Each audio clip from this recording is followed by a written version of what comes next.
Hello, everyone, and welcome to the Thursday edition of Cocktail Lounge. Woodbine style. It is your friend Spin Nation, Sean Patrick Nolan. Hope everyone's doing well here on this almost weekend.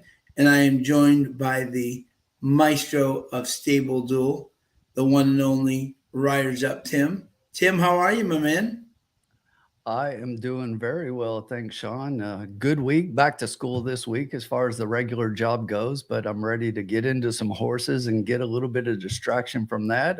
So far, as I was looking at the card and the way the races have run through the first three, things look pretty close to form. I like it. And plus, I wore the lucky hat.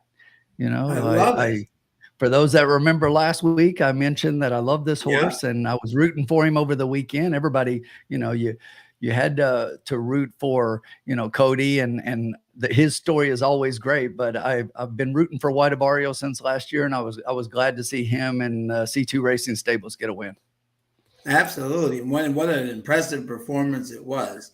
Now, I will ask No you, problem. Tim. I was up there. And hey, Tony, how are you? Great to have you join us. It was interesting. Kevin, how are you, my friend? This is an interesting topic that was brought up at Saratoga. Um, when Safi was cleared, right, Right. of all the things, should he have been given back the horse, or are you okay with the Dicky Dutro taking over? Who and that's a heck of a conversation, and there are so many different ways you can go there. And here are my thoughts. From a general terms, if they took the horse away from him because of what was going on and to be able to continue to run, that's understandable. But when you're cleared of something, if that's the reason you did it, maybe you should go back and say, hey, we did this for the game and to be able to do what we're doing, but here's your horse that you've been training Right, and right, doing right, something. exactly. But the interesting thing about that is when you take a horse from somebody with that reputation and you Sure. give the horse to somebody coming off a long Yeah, with proven the same reputation. record of the same reputation, that, that's that's a little bit tough, and it makes you really scratch your head and wonder, what really is going on. Yeah, But exactly. look, Yeah, I don't want to say anything bad. The guy is a good trainer and does good things, and that performance was incredible. And if you look at the horse, his last three races have all been great, and I think yeah, he's yeah, coming into his own. And this is what we don't get to see too often with 3 year olds is let them right. develop into 4 year olds. Yeah, yeah, no, and then he's really, really stepped up his game tremendously. I definitely said to you, said I definitely think he has a chance. I didn't think he would win by that much. He was Right, so much the best. Very impressive. So I agree. congratulations to Connections. What a race, Bobby. How are you, Absolutely. my friend? Great to see you, my friend. Yeah, let us know who you guys like. But so tonight we're going to be doing races 4, 5, 6, and 7 at the Woodbine Oval, and we're excited. And we're gonna have a $50 bankroll like we always do, and we're gonna try to win some money. Kevin, hopefully you're doing great, my friend. Let's make some money. Love that idea. So Zach, so we're gonna dive right into race 4 here. We got about 13 minutes to post. 7 furlongs, Tim. Starter optional claiming thoroughbred. And fillies and mares, 3-year-olds and up, which have started for a claim. Exactly. So, which direction here did you go, my friend? Well, when I look at the races so far, just to throw something out there, you had a $4 winner, a $5 winner, and then in race two, if you look at that race, you had a $37 winner. And Yes. I'm hoping we can get some of that action tonight. So there are some horses that are clear favorites, and you can see why they're favorites. But I think we can beat a couple of them tonight, and that's what I'm hoping for. And I'm going to hope to beat one of them in this race. So when I look at the horse on top, I went with number 4. I Yeah. I I like this 4 horse. When I look at the 4 horse, and here's why. If you look at about every horse in this race and you go through their lines, closing, closing, closing, and not necessarily deep closers, but off the pace, off the pace, off the pace. And this horse is the only one that shows me he wants to lead. And if they let him get out there, I love Lone Speed as an angle. Sure. If you look at the connections on this horse, they basically, this is the first race off a claim. They do okay. Their record's okay and respectable first off a claim. And I just love that that lone speed angle. And plus he's cutting back in distance. If you look at that last line, I think that's a good thing for the horse as well. So I like the 4 on top. And then for second place, I'm going to go to the 5 here. That's probably going to be your post time favorite, I would guess. I do like this horse. You look at his last race, you can toss that. He was on the poly, you know, where they're back on the grass where I think that horse prefers, and you know, that's probably where that horse should be anyway. And this horse runs well and runs well on this course. But again, he's closing from off the pace, and I think there are going to be a lot of horses there. And unless somebody goes out and pushes the 4, I think there are going to be a lot of horses jockeying to set off the pace there, and they might let this 4 get out. And if they let him go too soft, I think he pulls away from this field. And again, but I do like the 5 and his numbers. If you look at that race 3 races back, he's got an 80 buyer speed figure, and that beats anybody in this field lifetime. So, and that's recent, and having that kind of recency with that kind of number at a distance very similar. That was 7.5. This is 7. So obviously the horse has the ability to win this race, but I'm going to play against him based on that speed angle. And then for third, I went to the 7. And the 7 in here, what I said, if you look at him, obviously again, last out he was on the poly, but if you look back, plus it seems he's failed at a longer distance a little bit, but cutting back in distance again, I think he's going to be closing in here with a lot of others, and we'll just see if any of them can catch this 4. But I think he's going to be competitive. I like it. Yeah. Where'd you go?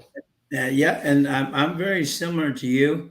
I think the 4 definitely.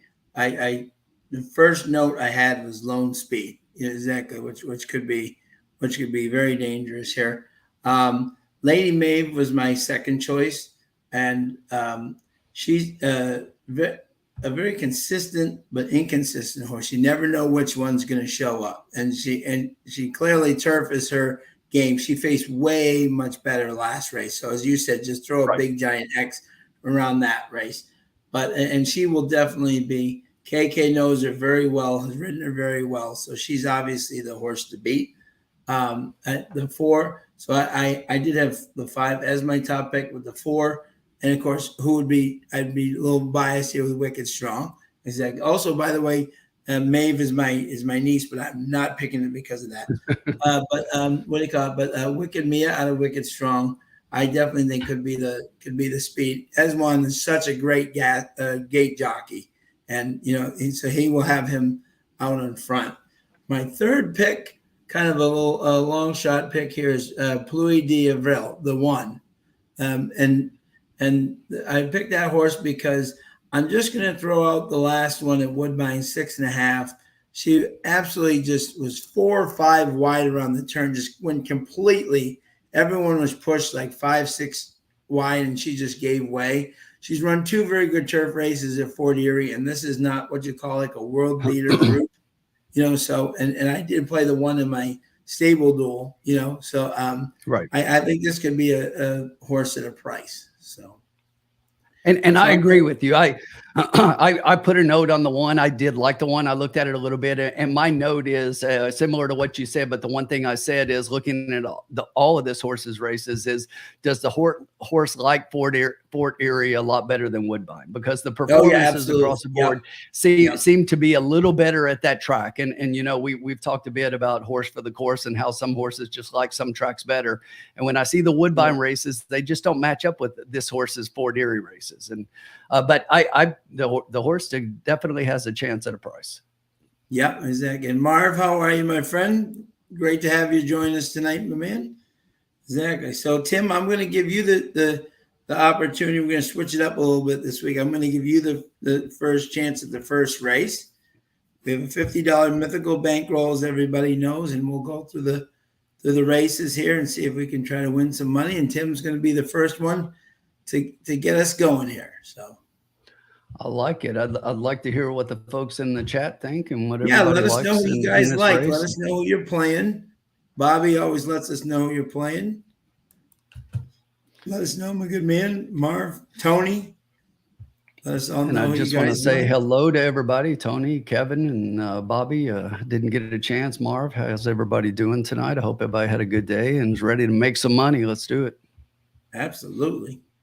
And we got, let me see how many minutes we have here to post. We have, let me see here. We have 6 minutes to post, exactly. And our 8 to 5 favorite is Lady Maeve, followed by the 7 Speedy Lynn at 9 to 2 off of a 15. Interesting jockey change there to Sophia Vives, which is a very good change indeed. Third is the third favorite right now is, wow, you have to go up to Wicked Mia. So Tim is moving the board right now because his picks are all the first, second, and third favorites, which is great.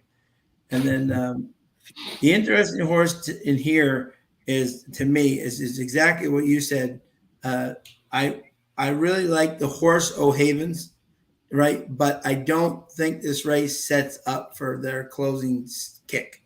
You know what I'm saying? If there was more Absolutely. speed, if there was more speed in this race, O'Heavens is probably the most dangerous horse in this race. But because there's no speed in this race, I think it's going to be pretty hard for them to kick on and beat this group. You know?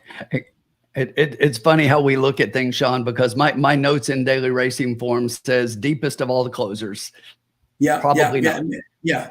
No, right. And he's very talented. He's our friend Doug McPherson's and his dad trained this. You know, the announcer at Fort Erie. But I just don't think that the pace is setting up for what he needs. You know, and Tony Agreed. being a very wise man, going with Tim's 4. There you go. Love it, love it. Bobby's got an exact. Let's see what Bobby's got. He's got 5, 10, 1 with 10, 1, 8. Okay. If you hit that, I mean, with the 5 out of the, if you get that 5 out of there with the rest of those horses, that's some money right there. Absolutely. Absolutely. Some odds. So love having y'all with us here. 9 to 1 and 8 to 1 there. Absolutely. So, yeah. So we got, let's see here. We got 4 minutes. They're in the post parade. I'm watching them now just to get a look at the horses. Absolutely. And let us know what you guys like. I know it's a little early for some people joining us. They'll probably join us mid, but we so appreciate you guys, the early birds, helping us out, letting us know. Kevin, who are you playing here tonight, my friend? Kevin is both he's getting better and better at the thoroughbreds, and he is a standard bred expert. He's very, very good at this. I've seen the Plowcha picks and followed them along a little bit. Oh yeah, absolutely. Well known. Absolutely. A legend in the game for sure. So, love it. And if you were here 2 weeks ago, the early bird got the worm because we hit that first race at Del Mar and made some cash. Exactly. And both of us played it. We don't just we don't just say what we're saying. We play what we're playing. Exactly. And that was a great hit. What was it? Yeah, 138 for like $2. And wow. And if we get this 4 here, we could have a similar hit. I agree. 8 to 1 on the Wicked Strong Baby for Bobby Tiller. I like absolutely. It. Yeah. Let's check out these probables real quick, and then we'll get our bet in. Yeah, absolutely. Yeah, we have plenty of time. 3 minutes to go. Love having everybody. Anybody going to Saratoga this weekend? I think Keith, you may be joining us later. I think Keith is heading up for the 4-star Dave. He's excited. That should be an interesting race if they can get back on the turf. Hopefully they can. It seems like they're off every day recently, though. I know, yeah.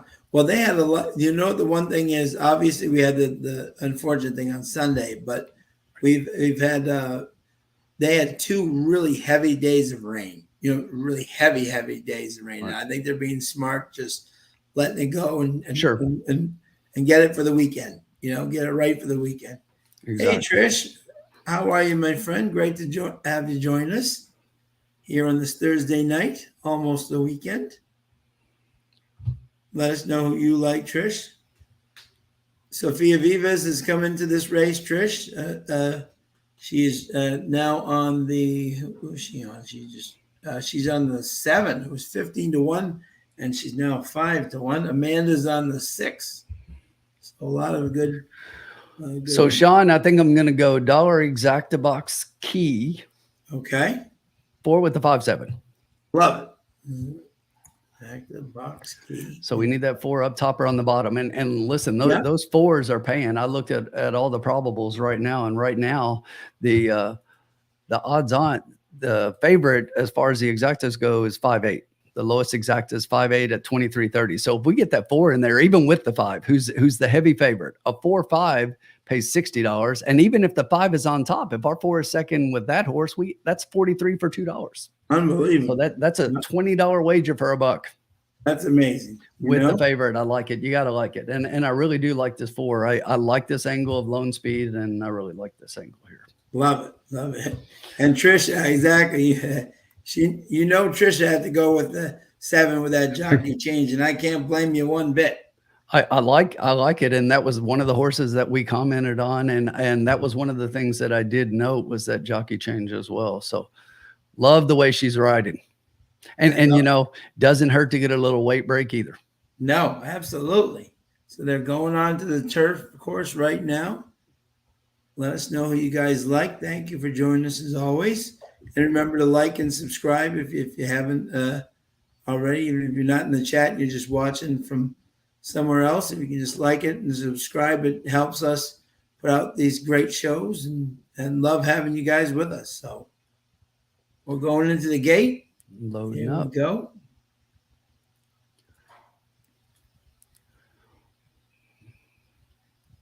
Looks like a nice day up there in the Toronto area. Looks beautiful.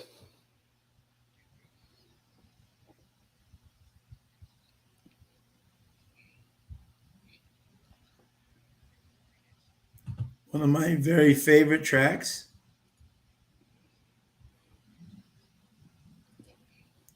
Trisha, did anyone hit that? I actually had my buddy Patrick Dixon to win. I did not use him in Stable Duel, which I was really upset with myself, but I actually had him pet.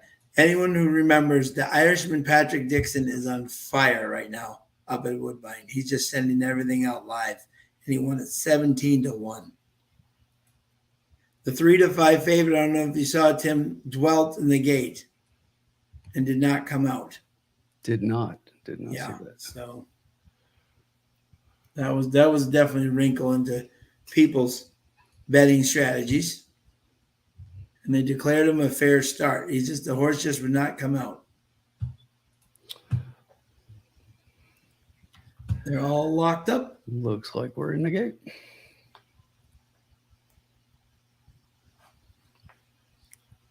Nine got out slowly. Yeah. 7's going straight for the lead. Our girl's on top. She got bet down to 5-2. Big time. I just saw that. Wow. Somebody just hit the 7. Someone likes the 7. All right, Sean. I'm a little worried. You look at the setup here. We said 4 is lone speed, and look where the 4 is. Is that? Yeah. If you don't get out of the gate, it's just not it's a tough. You have to get out of the gate. And everybody else is just what we thought they were going to be. That's group of horses that's right there. We thought they'd all be right there and making a run, but we thought it would be the 4 up top and not the 10. So let's see if this 4 can still get up for a piece. I like it coming up the rail, looking for room. Looks like they got a lot of horse, but the horse has no room. Look at how they're bunched. He's got a lot of horse, but he's got no room. Let's go. Looks like the 5 is starting to eat towards the front, and the 4 is again having to change course because the 1 just pulled in front of him. That 4 is not going to get there. He just ran out of horse because he had to change course too many times. Yeah. It's going to be that 1. Yep. 175. My stable do 1. Yep. Nice call. Yeah. I watched the replay on that 1, and he was so fan wide. He just never was given a chance. So I figured they're bringing him back for another chance, Right. And he came back. My question was just whether he could do it at Woodbine, what he had done in Fort Erie. That was it. Other than that. And great job, Trish. Trish with the exacta. Great Nice, job. Trisha. Great job, my friend. Boy, did they hammer that 7 down. Wow. Big time. 6-2 to 5-2. Wow. Someone just got it. And almost held on. That one just got up at the Maybe it end. was Trish. There you go. But great job, Trish. Absolutely. That and exact is going to pay. Beautiful. It definitely is. Wonderful. What a great way to start your night. I was being facetious, Trish. What 1-7 is paying 140 for 2. Wow. Great job, Trish. Great way to start. And what did Bob? Well, let's see what Bobby had there. What did Bobby have? He had 5, 10, 1. Oh, he gets the 1 up there, but no. Oh, yeah, he had the 1 on the top, but he didn't have the 7 on the bottom. Oh, And if you had the 175 try, it looks like it's paying $52 for 50 cents. wow. Wow. Yeah, and I was saying that's the one problem with Lady Maeve. When Lady Maeve wants to run, they run. When they don't, they don't. And that's the from a betting standpoint. Look at this head on right here, though. Look at where the 4 is at. And I mean, he was all over the place. Yeah, all over the place. Absolutely all over the place. He tried to go outside, tried to cut over the middle, tried to cut inside, and then at the end came back outside again. That horse ran much further than anyone, and if he runs straight, he wins. Exactly. Yep. So true. Bobby was first and third. Oh, hate that. So close. So close, my friend. Trisha, I wish I hit race 2. We were talking about that when we first started talking about this race, that we had first and third races were pretty close to chalk, but that second race was a big hit. I know, yeah. And that one's going to pay nice there, yeah. Fleur de Avril, 12 to 1. I did have a little bit of cross on the 1. Yeah, exactly there, but good. So that was a good ride by our friend Jeffrey Alderson. That's a good first place in Stable Duel as well. Yeah.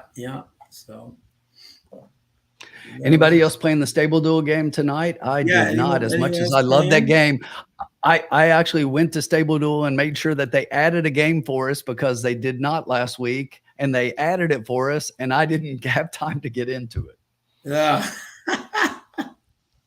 I came rushing home after I got out of school, and I walk in the door and I open up my app to put my stable in really quickly, and it was already off. The race was off. Oh, no. Ugh.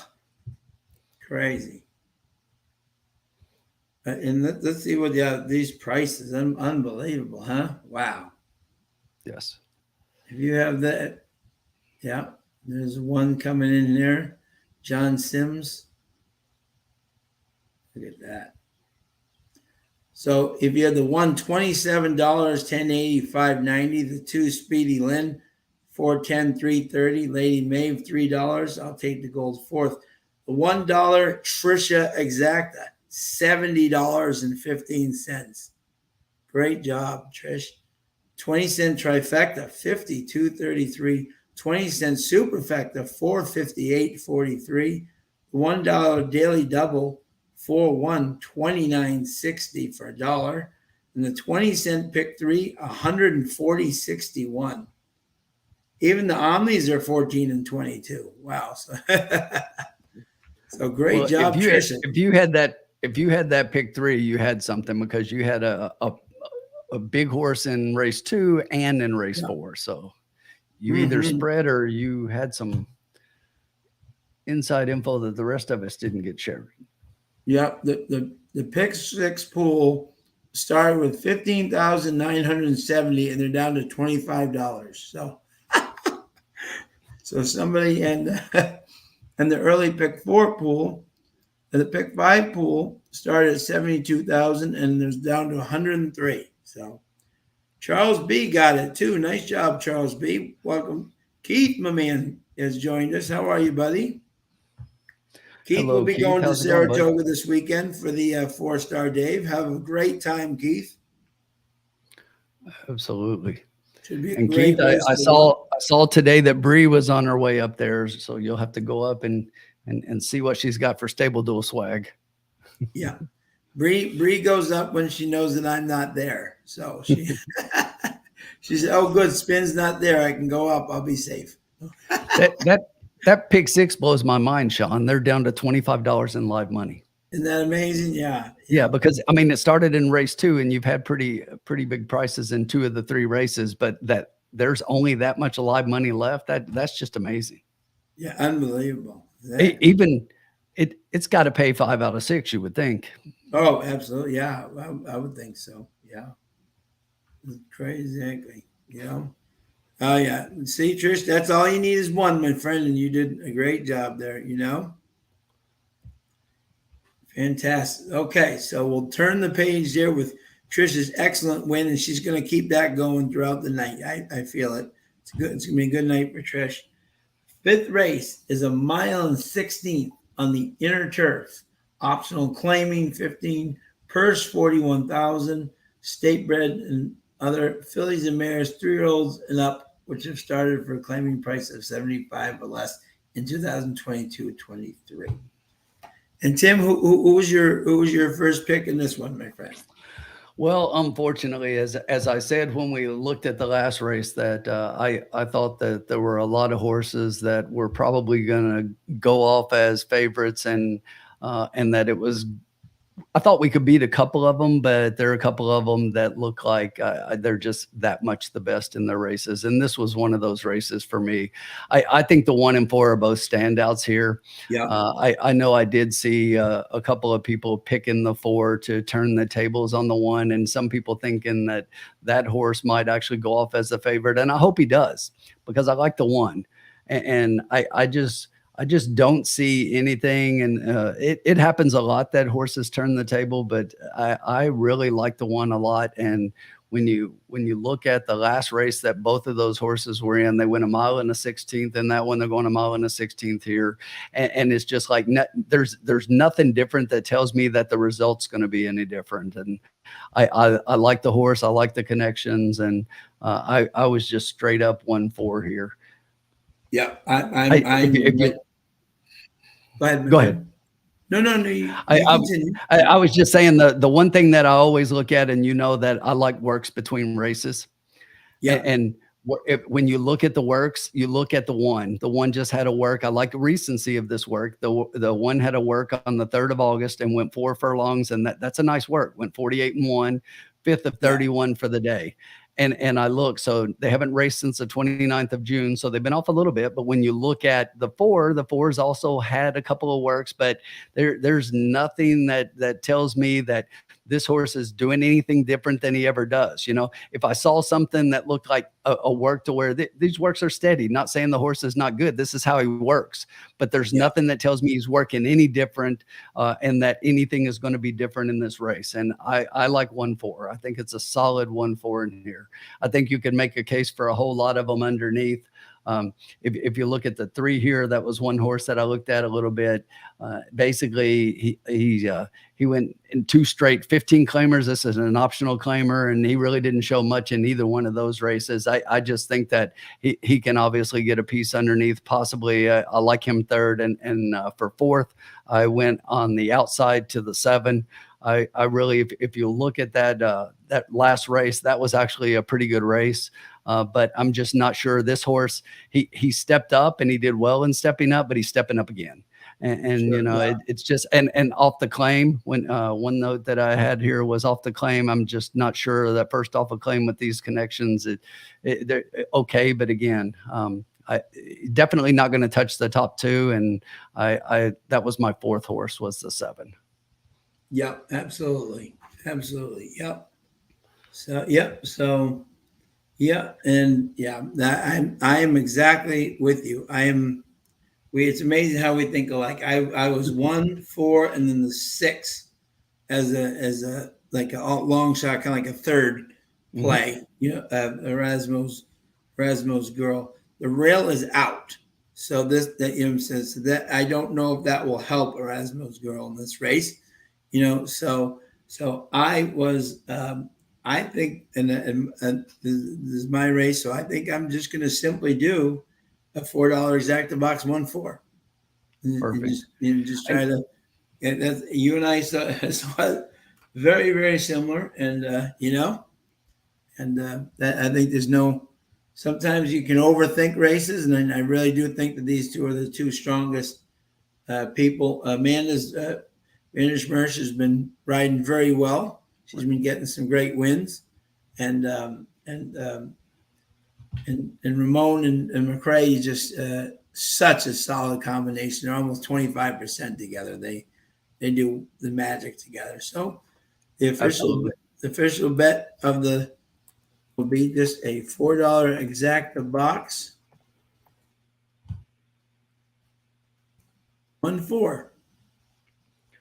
Sounds solid. I mean, my own money, that's where it'll go. It's like those are the Same two here. horses, Yeah. two horses I like, and those are the horses I'm going to play. And Yeah. again, I just see it being straight that way. And you can make a case for almost anything underneath. And I did look at that 6 quite a bit, and it's just like I just don't think the horse has shown a lot. I think the horse has ability. He was in the race with the 1 and the 4 back on the 29th of June.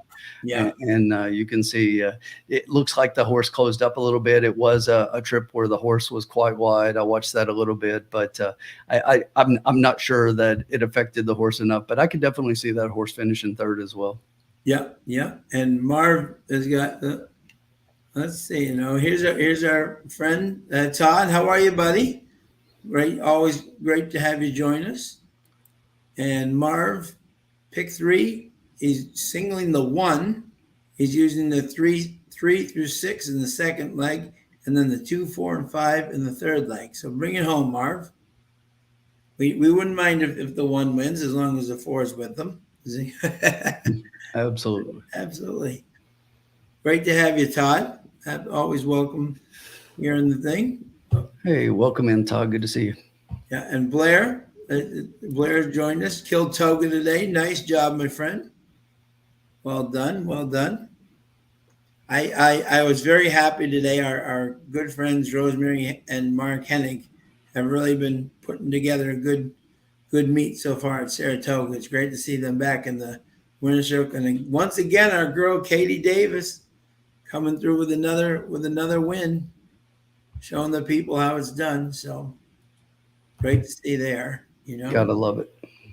Exactly. So let's see how many minutes we have here to post here. And thank you again to everybody for joining us tonight. Let us know who you like here. We'd love to hear from you. We're 14 minutes away from race 5, one of my favorite tracks. And so is anyone going to any tracks? I know Keith is going to Toga. Is anyone else going to any tracks this weekend? Are you going to any tracks this weekend, Tim, or no? I'm not. Got a lot going on with getting back into school, but I've been looking. I'm gonna hopefully make it down to Kentucky Downs this year, and I want to try to get in there one day.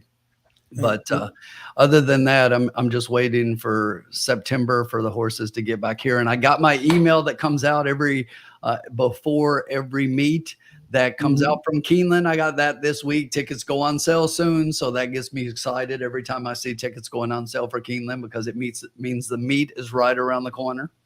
Yeah. Love it. That's my home track. It's where I grew up. It's where I learned the game, and I absolutely love Keeneland. One of the very best. And that fall meet is always a very popular place to be, no doubt. And the weather in the fall is typically really nice there, and it's just a great time to go. So if you can make it to Keeneland in the fall, let me know when you're going to be there, and maybe we can get together and say hi and have a drink. Absolutely. Now, how far again, Tim, is Keeneland from you? So I'm in the Louisville area, so I'm about 20 minutes from Churchill, but it takes me about an hour and a half to get down to Lexington. Yeah. And I'm down there quite a bit because that's where I grew up. My parents are still in Lexington, and I was there last weekend up to see my mom. Oh, awesome. Okay, wonderful. There you go. Great. And let us know who you guys like here in the race coming up at Woodbine. Looks like they're headed out to the track. Yes, absolutely. I'm excited. At this time next week, I will actually be standing next to that rail up at Woodbine, actually watching the races, getting ready for the King's Plate, which is their version of our Kentucky Derby. So are you going to be there on Thursday night? I will. Yep, I will be at Woodbine. Nice. Exactly. Yep. So that will Nice. be.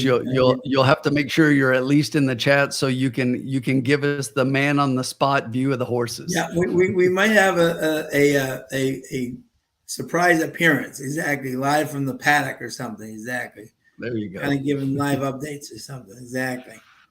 But that'll be funny. Like... So let's see what Bobby has here. Bobby in this race has 4 exact box 4 with 176. Very solid. Do you drive to Woodbine from where you're at there, Sean? No, I fly. You fly because it's only an hour and a half, hour and 10 minutes, hour and 15-minute flight, and to go around the lake takes about 8.5 hours from Boston. Yes. You have to go all the way around. Exactly. So I have done the drive before, but it's much quicker. Absolutely. I mean, I knew it was within distance, but it's still a lot. Oh yeah. Look at the selections there, Sean. Do you think we're close with our 4-1? Yeah. It looks like everybody's got the 4-1, but you look, several of them got your 6 there and 3rd. Yeah. DRF consensus throwing in the 7. We got Todd with the cheapest ticket ever. 4 with 1 or 4. Was it 4-1? Yeah, I think it's 4-1. 4 with 2, 3, 4, 5. Not a bad play, Todd. Hey, if it comes in and you get one of those prices on the end, hey, you know what I'm saying? I remember our friend No Chalk, Tim, hit hit the pick 5 at Gulfstream, right? For $600 on a $4 ticket. That's amazing. That's one of the greatest. And so when people say tickets are cheap, hey, if it's a winner, it doesn't matter how cheap the ticket is. You know, that's right. Let's see. Blair has 146 at Woodbine. I think it's a very solid play. Very solid play. Who are you going with, Trish? Where's the winning lady? What is she like here? And thank you everybody for joining us here. The horses are on the track for race 5.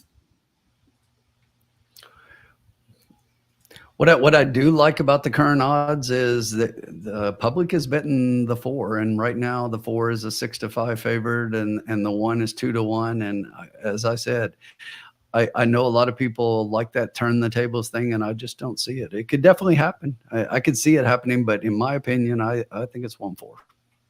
Yeah, I like it. Yeah, I like it. And I know. Yeah. Okay. I said, I like it. Yeah. Sean, look at your ADW and look at the exacta probables and tell me if mine is messing up. Sure, let me see here for you. Yeah. Let me see here. 1-4 is 12 and 4-1 is $1. I don't think that's crazy, isn't it? That can't be. I mean, correct. Somebody's either hammered a 4-1 or there's something wrong, because that's exactly what I've got as well. And it's just exactly. Yeah, I think 1-4 for that money. That's probably a typo. I'm hoping that's a typo, because we will definitely change our bet if that's $1, then then we are definitely. I think that's what I'm doing. I'm just going to go straight 1-4 and play it the way that I see it, and that's paying so much more, and play it a little heavier and hope it comes out the way I think we're canceling our bet too, Trish, because 4-1 and $1 is just not. That's just not. No, put it all on the 1-4. Yeah, exactly. Yeah, it's your bet, so you play what you want. Yeah, you know what I'm going to do? I like this. I'm just going to do. I think the 1's going to win. You know, in the 1's 5-2. I'm just going to do 4 to win place in the 1. I'm not even going to I think at 5-2, I think that's a better, even versus a 1-4, which does pay 24, 26. But I think we can actually, I think the 1 can beat the 4, and if the 4 ever does get beat by like the 6 or the 7, then. I do. I agree. And I look at that last race, and if you look at the last race, for those that, if you look closely at the form, I mean, in that race, the 4 was the favorite. Yeah, absolutely. The Yeah. 4 was the favorite in that race, and the 1 beat him then as well. So, or beat her again, I should say. Yeah. So I think she can do it again. Yeah. So And they got her on screen right now, and she looks good to me. She looks fantastic. I just showed. That's why I just changed my. Now Charles is going for the apple cart, which I love. 3, 6, 7 box. I love it. And winning place in the 6th. I love it. There you go, Charles. Take everyone's money home with you. I love it. If you get both of those horses out, that's payday. Big time. Charles is buying dinner if he wins this one. We're going to Sizzler. Yeah. This is great. With 5 minutes to go here. And thank you, everybody, for joining tonight. I know we come on a little bit early, but thank you to everybody for tuning in. Always great to have you. Looks like Blair sees it the same way you do, Sean. Blair's got a 146. Yep.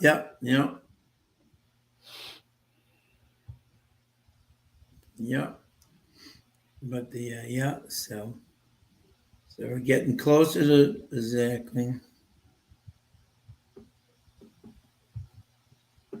Yeah, and this is an interesting race. I mean, obviously what did you think of the 2? Did you look at the 2 at all in this race before? I didn't. Yeah. Let me make sure, but I think the horse was before the scratch. No, I mean, had you looked at the 2? Right, I understand it. No, I didn't. Okay, I was just curious. Yeah, no, obviously the 2 is the big. No, I'm sorry, I did, Sean. So here's what I wrote. I said, she's back at the level where she fits better. And then, but the one thing that I said is, looking at the horse's history, I said all her best races have been on the outer turf course. Yeah, right. Yeah, exactly. And to tell everybody, there is such a difference up at Woodbine between the inner and the outer. There are some horses that love the outer and cannot run in the inner. And then there's some horses that dominate on the inner and cannot run on the outer. It's amazing how the discrepancy up there between there are inner track lovers and outer track lovers. Very few run both well on both, Right. And if you only look at the last few races, which a lot of your programs will show, you have to show all the lines. And if you look at past performances on one of the products like Daily Racing Form, which I do, and when you open that up, just past all of those poly races, the horse has lots of races on the turf at Woodbine and has had some really good finishes, but every one of the good finishes has been on the other turf course. And every time the horse runs on the inner, the races have not been nearly as good. So I did write that comment down. I just said going elsewhere. Yeah, exactly. So we're getting closer to post here. Let us know who you like and everything here. Exactly. Hopefully we can get some bets here. Offset. Try 1-4-1-4 all. Hey, exactly. And you could get a bomb at the end, and exactly. Someone dropped 1K on the 4. Wow. Someone likes this 4. Sean, did you have anything about the 2 that you wanted to mention? No. I was just curious. It was just interesting when they left this race. I said that it made it even more a 1-4 battle for me. You know what I'm saying? I think the 2 would have taken A, money, and B, been at least a player in it. But that's what I said. I said, had you factored the 2 in, because I had on my original handicapping, but as soon as that went out, exactly. So did have our girl on board. Huh? Did have our girl on board if he Yeah, I rains. know Sophia. That could have been a Sophia Amanda duo. Yes. That would have made Trish happy. Absolutely. And they're all great girls too, which is awesome too. And they're great jockeys too. They are really Amanda, her, Sky, Emma Jane speaks for herself. I mean, Right. they're all very talented ladies, not just ladies, jockeys. They are Right. all talented jockeys, which is the big. And they're With, great people, with, but they're all with any talented group, jockeys. guys or Yep, girls, with any group, they're yep, talented. they are And you know all. what? I I happen to, I don't know how everybody feels about it. I know a lot of the ladies are happy about it, but I love all the girl power going on in horse racing right now. Trainers, Oh, it's great. jockeys, owners, whatever. Yeah, exactly. My girl Sherry DeVoe's doing fantastic right now. She and Adrian, the sister duo, are just their horses are all coming out live, and it's fun to see. Linda Rice doing amazing up at Saratoga right now, and Killing it. killing it, and some great trainers up here at Woodbine, Josie, Catherine Day Phillips, Katarina Vasileva is doing fantastic. Just got some Gail Cox. Even Barbara Minshall is doing fantastic with her 2-year-olds again, which is great to see. So a lot of They're loading Sarah up. Ritchie, yep, they're loading up. And I'll tell you, Sean, I was watching them as they were trotting onto the grass there and getting close to the gate. I just love how this one looks. I mean, don't get me wrong, the 4 looks good, Fantastic. and you Yeah. can see the 4 right there, but that one absolutely looks fantastic. And Amanda looks so comfortable up there, and it just looks like they are ready to run. And it's nice to see their hotel finally done up there. It's taken 3 years because of COVID. Exactly, but their hotel is almost to completion up there. Looks like we're all in. They're all in, locked up.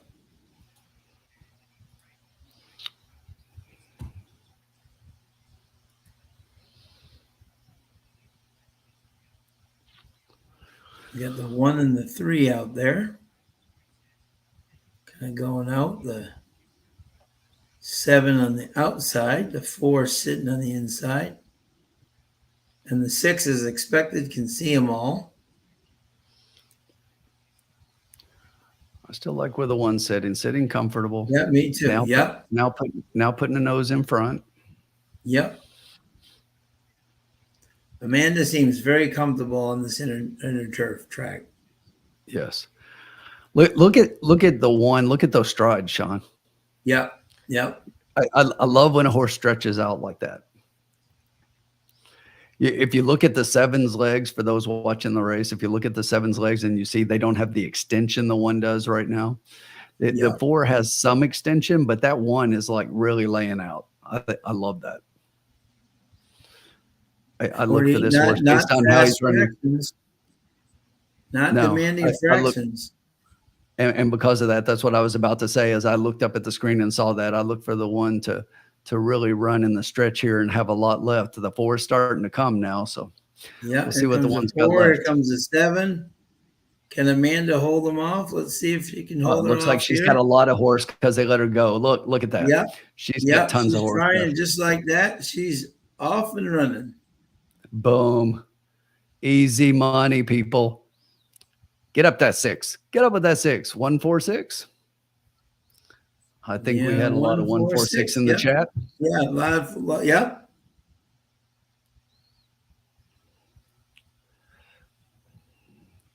And are you ready for this, Tim? You ready for this? I think I did it the right way because the 1-4 exacta paid $4 for $1. So someone hammered the other exactly. The 1 was hammered down too, but I think either way we would have gotten it kind of the same way. We're gonna finish kind of the same ballpark, But a win's a win. I will say I hit that 1-4 pretty hard. Good. There you go. So it's Tim exactly. So thank you. Those people who thought you had an $8 exacta, Tim just but wonderful play. Easy money. Blair, great job. Yeah. Great job, Blair. That was all. Yeah, Blair had 146. Yep, wonderful. Ice cold. Dave Weaver's happy for you. Ice cold. Yes, Trish, yeah, exactly. I called that earlier when I looked up and saw that 146 because I noticed it and I liked it. I said Blair had the 146 and I love it. Yeah. Good job, everyone. Charles, it was a good try, but if you had come through with that, Charles, that thing would have paid stacks. Is that why not? Nothing wrong with it. Why not try it? Exactly. Take a stab. But here we go again. I mean, the 4 went off at the even money favorite. The 1 was 9-5, and the 1, just like we said, beat him again. I didn't see any reason that 4 should turn the tables on the 1. Yeah. Dennis Trusty just waking up now. At 7 morning. p.m. Excellent. Good morning. What's up, Razor? The legend. Look at this. Razor Sharp Hicks. The legend, the man, the myth. Great to see you, buddy. Hope you and the family are doing well. I got to meet Razor's family at Delaware Park. Lovely, lovely people, as well as Razor. If you're on vacation, that's exactly what you should do. Don't cap anything. Enjoy, spend time with the family and have fun. Yep. Dennis is on vacation on Jello shots. That's a fun vacation. It's a staycation on Jello shots. Yeah, I love it. Love it, Dennis. And Todd, 146 try. Nice job, bud. Hey. Good job. Yeah, exactly. Yeah, that was the way I saw it, was 146. Resnall's girl did okay to get up for third there, but they just weren't in the class of the 1 and the 4. That 1, look at her. She looks like she could go around again. Oh, absolutely. I just sent Amanda a message saying, "Good job, girl." Exactly. Yeah, she's really finding a home up there, which is nice. These young ladies are showing both sexes. We're here and we mean business. Exactly. They're doing a great job. Well, there were lots of guys in there and they lost. Yeah. Exactly. But it's great up at Woodbine. They really, the nice thing that I love about them, they really do celebrate the women trainers, women owners, women, it's a great thing up there. And it's everyone's more. So there's your payout, Sean. The 1 paid $582.50 and $220. The 4 Cheeky Pint paid $240 and $210. The 6 paid $230 to show. The $2 exacta was $970. The $2 daily double $112.30. The $1 try $9.85. $9.85 for $1 on the try. The $1 superfecta, if you had that, paid $27.35. Look, getting a superfecta for $27 for $1 and a horse with just 5 horses in the race, you can't beat that. No, exactly. Yeah. So, the pick 3 $107 for $1 exactly. and $21.40 for 20 cents if you paid that. And Trusty Razor's just a great guy. Not loud in person. He's with the family. It was great to see. But he has a passion for what he does, and when he's winning, there's no better feeling. So. Yeah, Dennis, I saw that as well. So Razor, I didn't take a stab at it, but I did see your tweet that you put out. So what was the number, buddy? I didn't see the number. What was the number of Jello shots that your sister did? Yes, exactly. Yeah.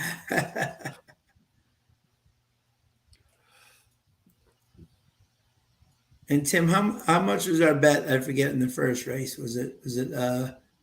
Was it $4? It was just $4. Yes. Yep. Exactly. Yep. Yeah. So we're at 46. I'm just adding up the numbers here for us. 10, 11, 60, 16, 60, 12, 60. 150. Love it. There we go. Yep. So sounds like a party, Razor. Yep. Awesome. And 1160 and 1660. All right.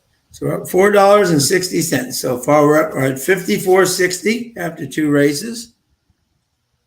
And this is what we do in here, which is nice. We're trying to show you how to bet without going crazy, exactly, but having some fun. And you can get some prices along the way, which is nice. Like Tim did last week, didn't bet much at all and got $138 exactly for $2. I mean, so you can do it, which is Well, great. even that race, I think that's a good race. That's a good example of how you can take two favorites in a race, and people like to fade favorites all the time. And when you look at a race like we did that one, and we say, look, this race is only 1 and 4. There's no other horse in here. And as a matter of fact, I like them in that order. So you play the Right. ice code, you play it one way, and to me, that's not a bad payout. For every Right. dollar to get 485 back. That's not bad when you've got a very strong opinion like this. Look, you don't want to bet that every Yeah. race. And you don't want to bet that in necessarily in a race to where there's 8, 10, 12 horses, obviously.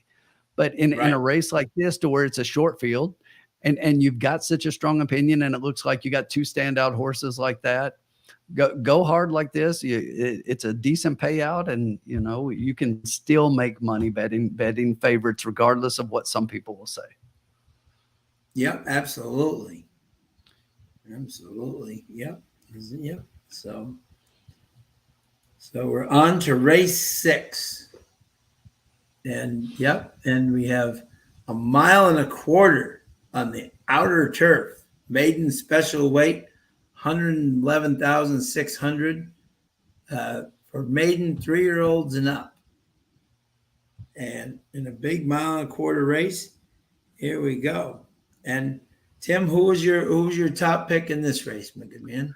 Well, if you remember back 2 races, let's revisit what I've said a couple of times already. There are some favorites in here you're not going to get past, and a couple I think we can beat. And this is one race I think we can beat the favorite. So All I right. think I'm just going to talk about the 4 because I think he's going to beat the favorite, and Mhm. I like the 4. But when I look at this, I'm looking at, okay, this race is 1.25 miles on the grass on the outer turf.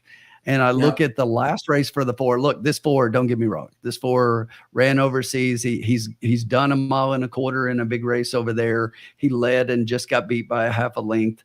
But that form doesn't always translate when horses come here. And this horse Sure. has come here and run in some maiden special weights. These horses aren't world beaters. So Yep. they're horses like this horse that haven't gotten a win. And in 3 times, this horse can't beat everybody. And now there two of those races were on the poly track. But if you look at the one race, I don't think the horse, even in that race, liked a mile and a 16th. And Yep. now he's going to stretch out and he's got to get 3/16 more because this is 1.25 miles. So when I looked at this race, I kept coming back to this 3. And I look at the 3 and the 3 in here, you look at those lines and it's like this is a mess.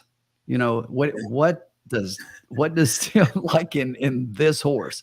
But let me Yeah. tell you, it's hard to compare every one of those lines. But this horse has run at Gulfstream, he's run at Belmont in the slop, he's run at Hmm. Saratoga on a good track on the dirt, he's run one turf race at Gulfstream in addition to one race on the dirt, and now Yeah. he's back on the turf. And here's what I see. I mean, the sire is Tappic, right?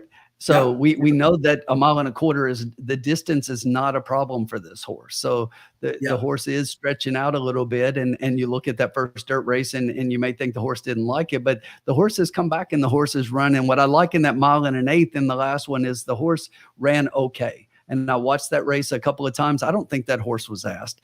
But and the horse, you got to look at who he was trained by previously. This was a Bill Mott horse. This is a Yep. $300,000 Keeneland sales graduate. So I mean, somebody liked this horse enough to spend that kind of money on him. He was in the Bill Yep. Mott Yep. barn, and Yep. and he's got the pedigree. And sometimes pedigree is enough.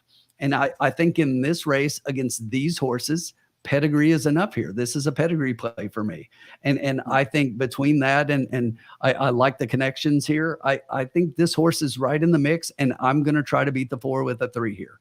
So that was my Okay. play on top. And then if I had to pick a horse third, I like the 5, Milagro del Sol.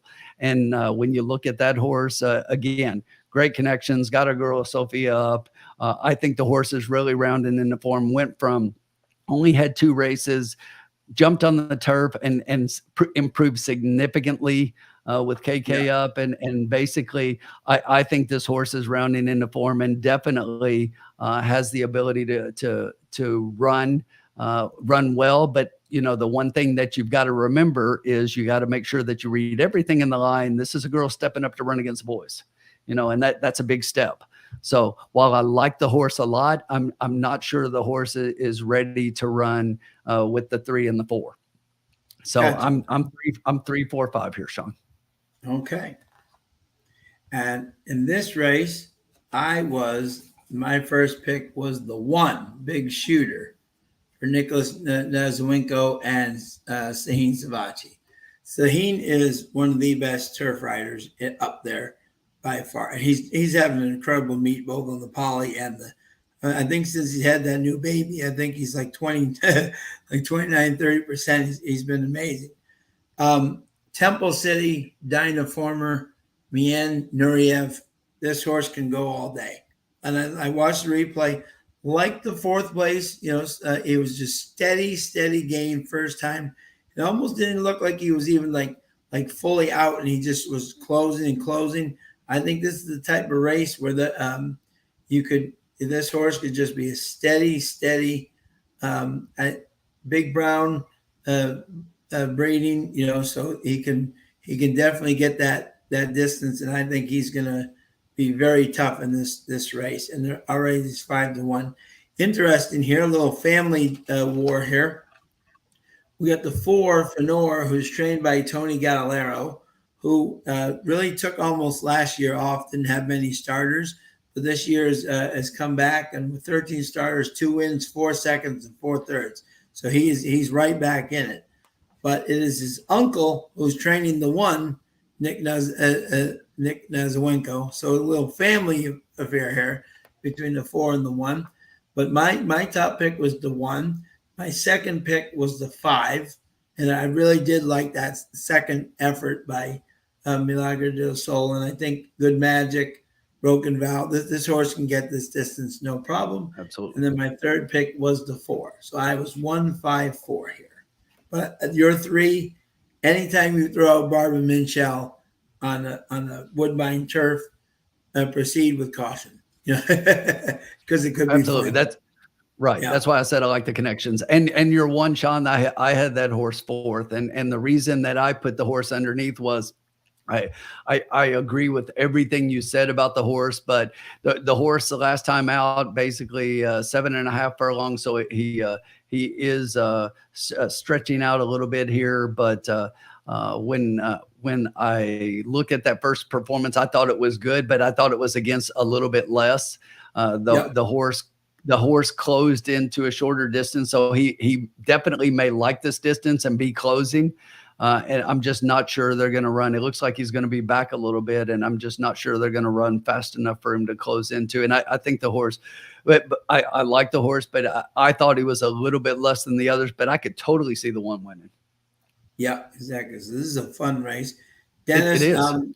Our friend El Hombre, who is feeling better, has actually been able to go out to his daughter's play tonight. She was in a play, so he's not able to join us, but I believe he's going to try to get back next week and join the group, which will be fantastic. But he is feeling better. He's home, feeling much better, which is the best thing. So we're very happy about that indeed. Blair has 3, 4, 6 here at Woodbine. This is a wide open race. I like these are one of these races where there's much more quality than quantity, Right. And that's a great word, Sean, because I think there are some quality horses in here. And we touched on the pedigree, as we mentioned, the sires and dams of some of these horses, and there's some definite good breeding in here. And I like races like this. Maiden special weights are some of my favorite races, and because it's good horses who haven't won yet, and getting to watch them develop. And I just like watching these races. It's one of my faves, as I said. But this is definitely wide open. That's why I said I thought we could get a price here potentially. So let's see what we can do here. Yeah, and in Stable Duel, I used the 1 and the 5. Those are my 2 horses I used in the. Let's see what Bobby has. Let's see here. Exacta box 461. Okay.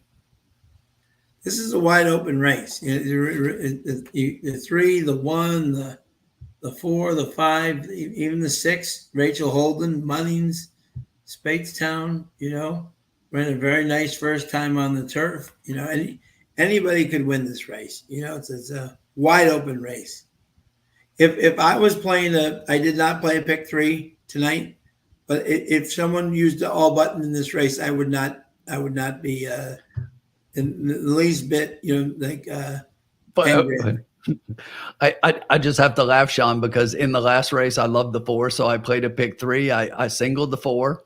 Yeah. I only had 2 horses in the last race. Guess what I hit in this race? Oh, yeah. You know it. Yeah. We think too much. Exactly. That's just hilarious. That's why I laughed when you said that, because that's exactly what I did. And it's like, because if you can get a price here, and I like a little bit, and our horse in the previous race was second favorite, not the favorite, and I think we could get a little bit of money in the next. Even with the all, you could make some money. So I can see even Katarina, who is great at bringing horses on distance. I mean, the 2 is not is not totally out of the picture. You know what I'm saying? I mean, it's just a wide open race, and that's what the thing I like about that. And the racing secretary at Woodbine always says to me, he says, Spin, I don't want 4 to 5, 3 to 5 races. That's not what and their races are just as competitive. I mean, they're like Del Mar, these races are ultra competitive, which is great. So so let us know who you like out there. Bobby, you got the 461. Todd saying he did the same thing. He hit the old all button. I love that. Yeah, that's awesome. Yeah, because in this race anyone could win. Absolutely. Yeah, absolutely. Yeah. That's not always a good thing to do, but it's not always a bad thing to do either. Yeah, absolutely. You just have to use it judiciously, and this is a great place to do it. Yeah, and how many minutes do we have to post now? We have. I was just about to. Yeah, let's look here. So we are 9 minutes to post. Yeah, absolutely. So I was looking, Jennifer Morrison with Canadian Thoroughbred picked the 3 on top of the 4 in here, and most people have 4 over 5. Yeah, absolutely. Yeah, I saw that. Yeah, not a lot of love for my 1 yet, but Doug McPherson's got him underneath. Yeah, he does. Yeah, he does. I did, like I say, I did have the 1/4, and then I had the 6 as my next one. Yeah, absolutely. But I want to get a look at them and see how they look. I love looking at tappets, and when you see a tappet and the tappet is gray, which so many of them are, I just love looking at them, because it's just, he's put out some really good horses and sired some great horses. Some fantastic horses. Yeah, exactly. Yeah. So here they are. They're on the track. They are on the track. Here we go. 1 looks live. Yeah. It does. Saheen on the 2 on their toes. And here's the thing: when you watch this, I won't be surprised if they all look great. It's a maiden special weight; they're good horses. There is the 3, and I like the way he looks. Yep, 4 is on their toes for sure. 5 looking alive there, yeah. And the 6, the Chief Woods horse. I mean, we're all looking good here. There's nobody in that post braid that you could throw out. Well, look at your odds right now, Sean. The 2 is at 16 to 1, but other than that, you've got 6, 3, 9 to 5, 9 to 2, 3. Yeah, exactly. Even last week at Woodbine, we had a race that went off. The entire field was 3, 4, 5, 6, 6, 9 to 2, 5 to 1. I mean, you can't beat that for a player. No, that's what you want as a player, because good betting races and the money spread evenly, so everything pays decent. Yeah, exactly. Yeah. Exactly. So, take a peek. Getting ready to go on to and this should be an interesting race. So, 1.25 miles at Woodbine, they start way on the right, and then they go all the way around. So the interesting thing right now, Sean, is that the favorite combination in the exact is 4-6. Yeah. That's interesting. This is a wide open affair.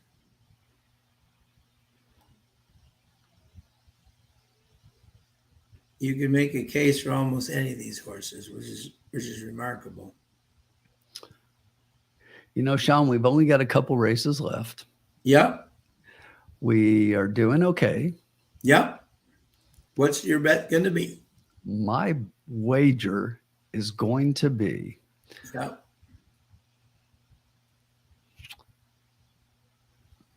I'm going to go a $2 exacta key box, 3 Yep. with 4, 3 with 4 or 5. Love it. There you go. Okay. $2 exacta key, right? Yes, exacta key box. Yep. $2. Yep. 3 with the 4-5. 3 with the 4-5. There you go. So that's an $8 wager. Yep. Love it. Yep. Love it, my friend. And right now, 3 with 4 for $2 is $29.40. 3 with 5 is $53.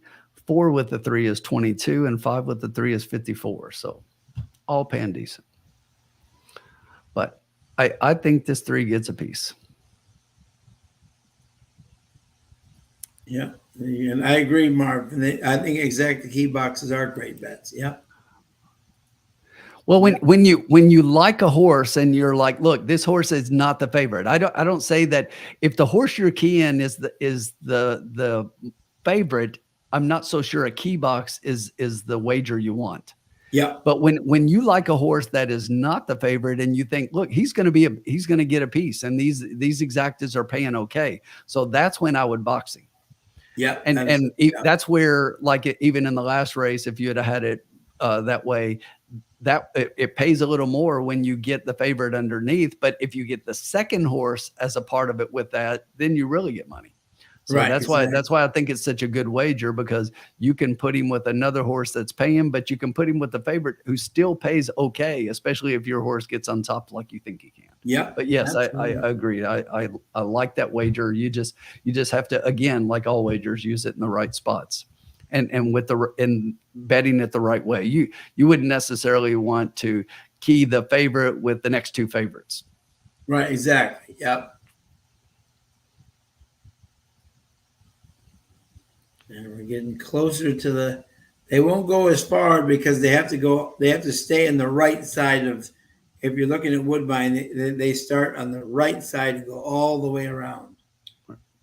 So this will be a new experience for many of these horses.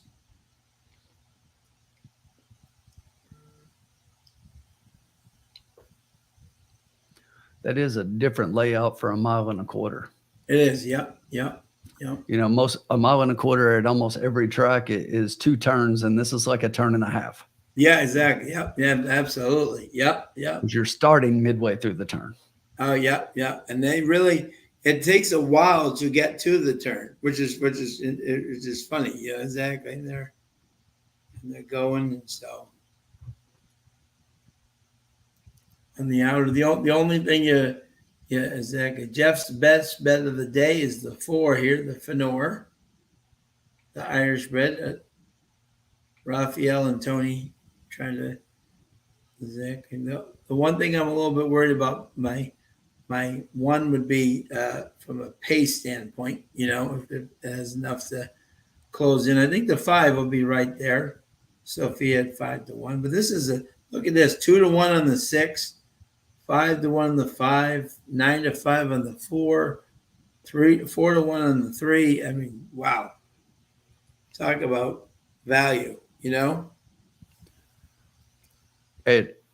Everybody looks good. I'm just sitting here watching the horses, and again, why I like the maiden special weight races. And I will say the 6 to me looks a little washed.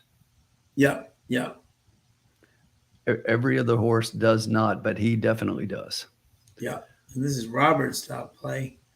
The 6. That's not how you want your horse to be looking at 1.25 miles. No, not at all. Robert is one of the best handicappers as well as announcers in the North America. That 6 is bet down. He's also 9-5. The 4 is the favorite because he's got a little more money, but they're both 9-5 right now. Yep. Yep.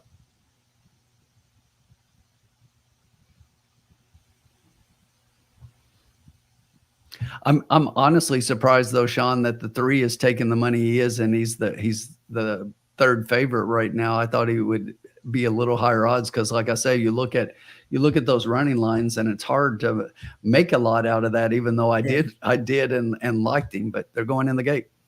Yeah, I think the KK factor. It's amazing how that just puts whatever he's on. You can lower it by 2, 3. You know, Exactly. 3 odds. You know, the respect he gets.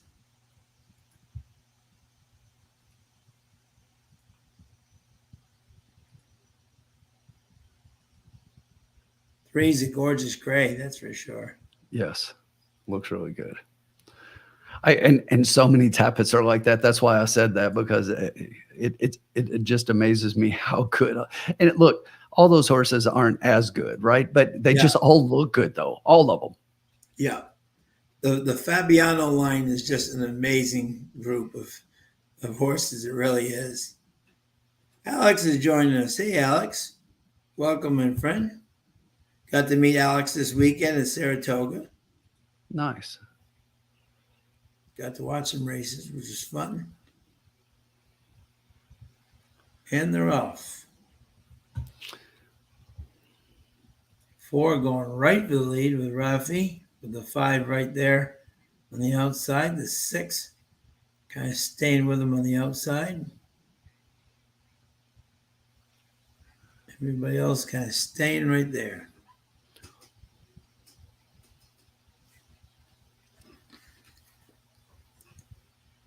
So we have the 4 out in the lead right now. So they went the quarter in 24-3. They're not going super fast. So they could let this 4 run away with it if they don't make him pick it up. Yeah, and he's pulling away from the 5 a little bit. He's starting to speed up. Yeah. These other horses don't get going, they'll never catch him. 6-5 right now. Looking like a tour de force right now. They did pick up the pace. They went the half in 47-3. 47, yeah. For 1.25 miles, that's fast for Woodbine. You know, that's interesting. That is fast for Woodbine. At least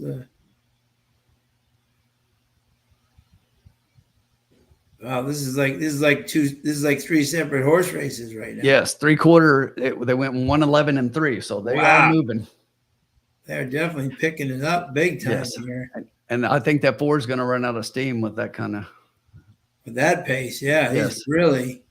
And everybody else is closing the distance on them. Yep. Here Get up with that 5. 3.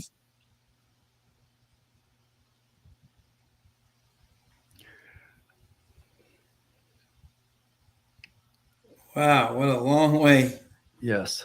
5's got the lead, but everyone else is kind of closing. They're not closing enough though. It's going to be 5-4. Nope, is that good? 5-4. Yep. And it's going to be 5-4-6.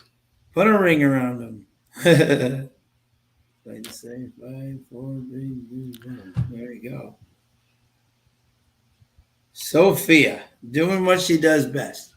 Yes, again. How many times? She is remarkable. How many times do we say it?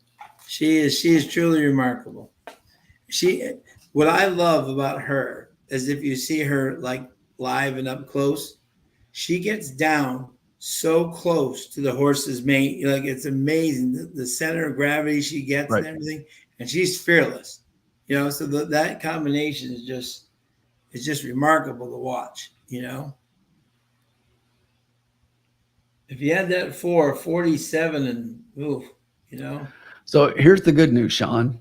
Yeah. So the 5 wins, and the 5 actually ended up going off as 4th favorite.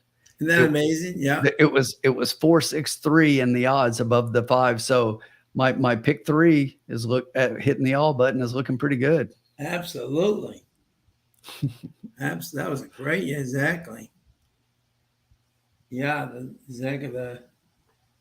I expected a little bit better. Exactly. The 3 didn't run bad. I think my one just was in the pace. That just didn't. It was what I was worried about was that the exact. You just didn't quite, live up to the.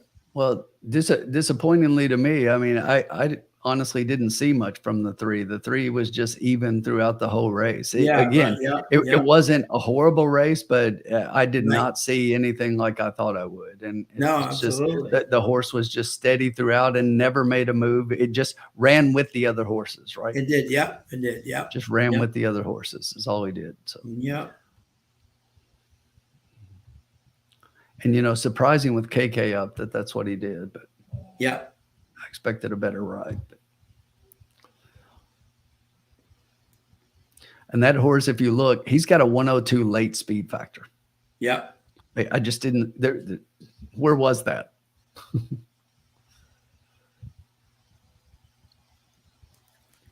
And this last race, coming up, bit of a sentimental pick here, but I do like a horse. Be interesting to see who you picked in this last race coming up. One thing I will say to everybody about the 3 is if you have virtual stables and follow them, put the 3 in your virtual stable and see what the conditions are for his next race, because to me that looked like a prep race, and especially based on some of the others. So if he gets back on the dirt, which is where he's been running, if they put the horse back on the dirt at distance, I would give the horse a play, because I think this might have been a prep for something, putting him on grass, so the line maybe something that a lot of people don't look at deeply, but the horse comes back and improves. So because that looked like just much more of a conditioning race and a prep race than anything else. Right. I agree. Yeah. So The horse was never asked. No.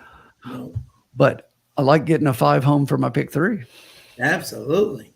And who are you live to in the pick 3? Let me pull it up again and see. So my pick 3 is I'm alive to 2, 4, and 9. 2, 4, and 9. Okay. Turf and Surf looks definitely. Yep. Absolutely. Yep. Yep. Some people playing Del Mar too. Absolutely. And if we feel like it, we can definitely go over and do a couple of Del Mar if we want to. For sure. Because usually Woodbine has 8 or 9, but this week they have 7 because of the King's Plate coming up. A little shorter fields this week than normal. But yep, so. And the odds are coming out here. And the early money here at Woodbine is going on the 4 favorite channel, Emma Jane Wilson and Dale Desirue there in the last race. With the 2 Turf and Surf. That is McPherson's best bet of the day. Is Turf and Surf. 5 is 5 to 1. The 7 is Amanda Vander Smerch is down from 12 to 1 to 5 to 1. The 6 was 20 to 1 is 8 to 1. But always early money at Woodbine can change, Right. And Marv is alive. Blair's got the 8 to win Del Mar. Good luck, my friend. And Marv is alive to the 2, 4, and 5 for me. Good luck, Marv. Bring that home. Absolutely. I'll take either one of those first 2, Marv, and we can both hit. Yep, absolutely. Yep. So, and our bankroll right now is at $46. Right. So when Sean's wins this one, we take our money and go elsewhere as winners. Absolutely. Absolutely. The horse, my sentimental pick right now is being ignored, but I'm hoping that they can run a good race here.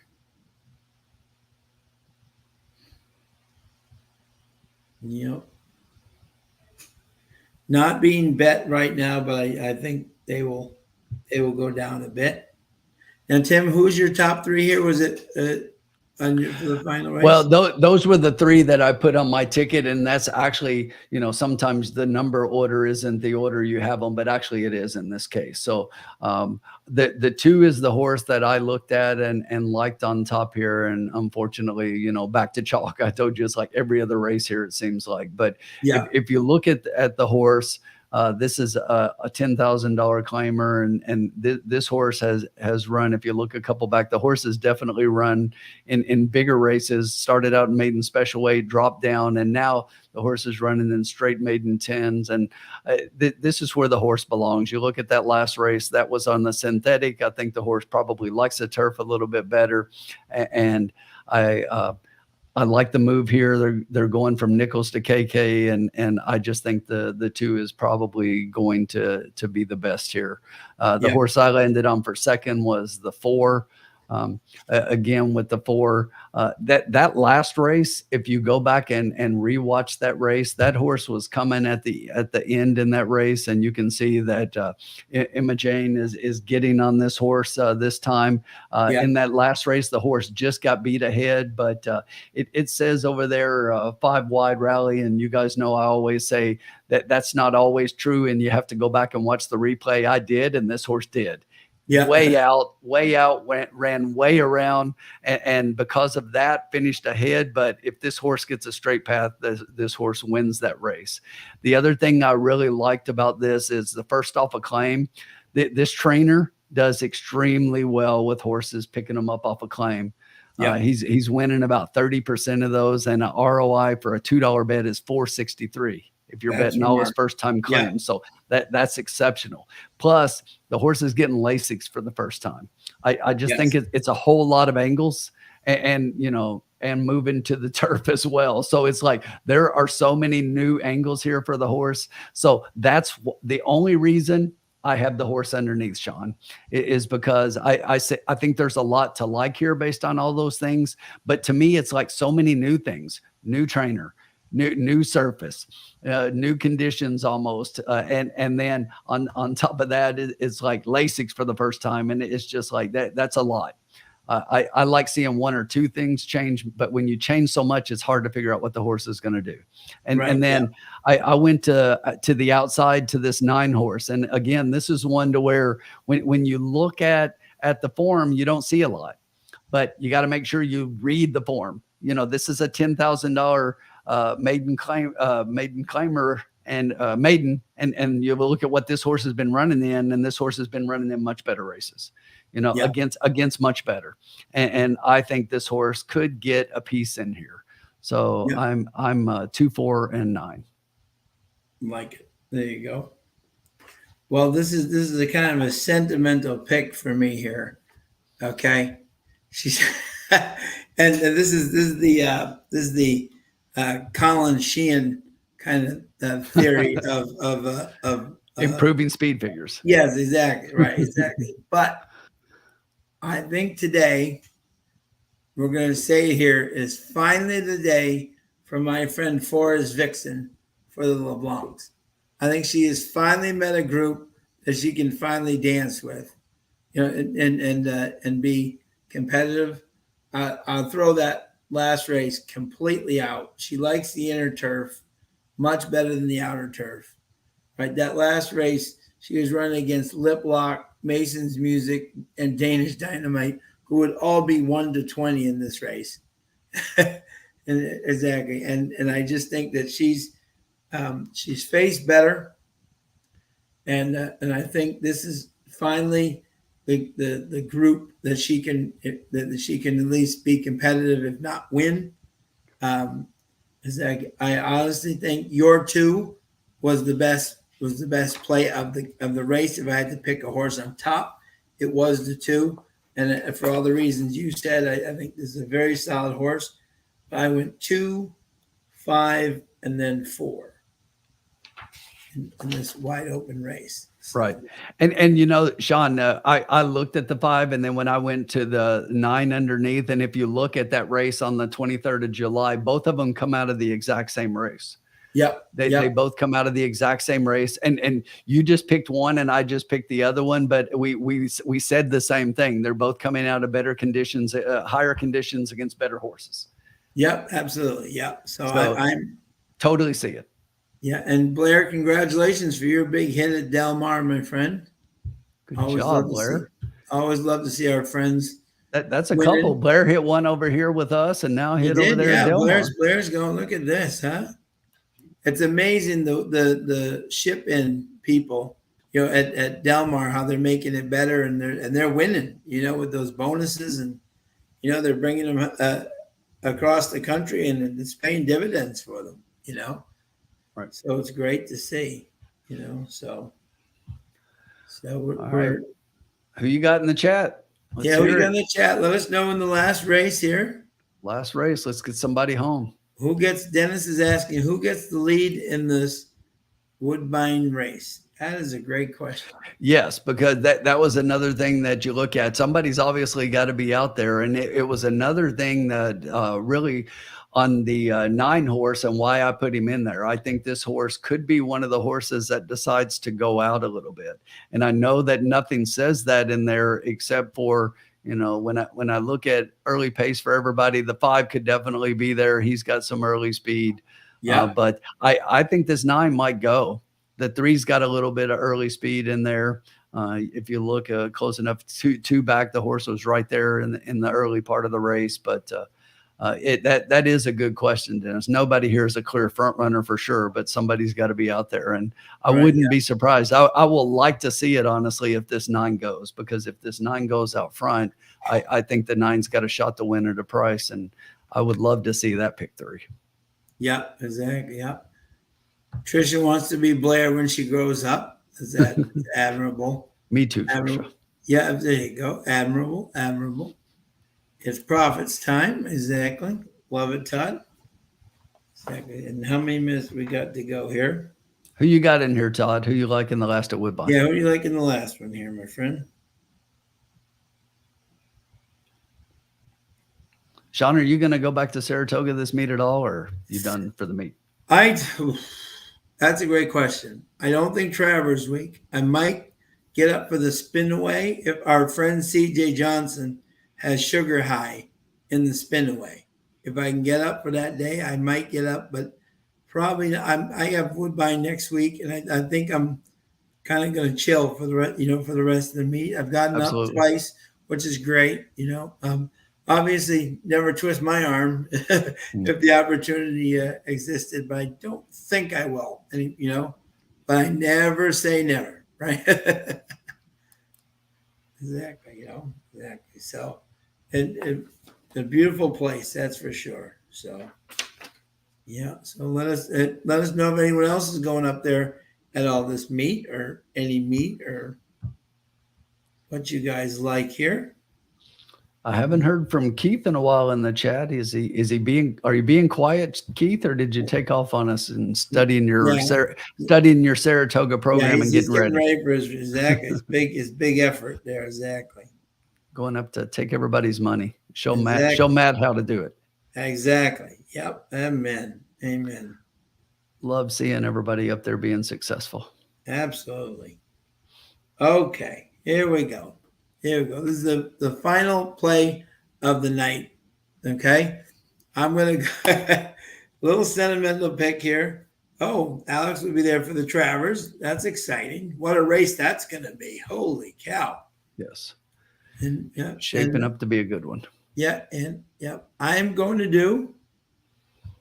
do 5 across in the 5 for his Vixen. I'm hoping that this is the day they finally met the group that they can dance with, and with Jason Hoyt, who knows her better than anybody. She loves the inner turf, and I think she'll be coming tonight. Now, that's a good wager, and again, we like talking strategy. Sometime just picking a horse that's not a favorite and a horse you've been following, and just waiting for that horse to finally punch through and betting that horse. It's amazing how many times when somebody gets off of a horse that they play like that, the horse finally comes through.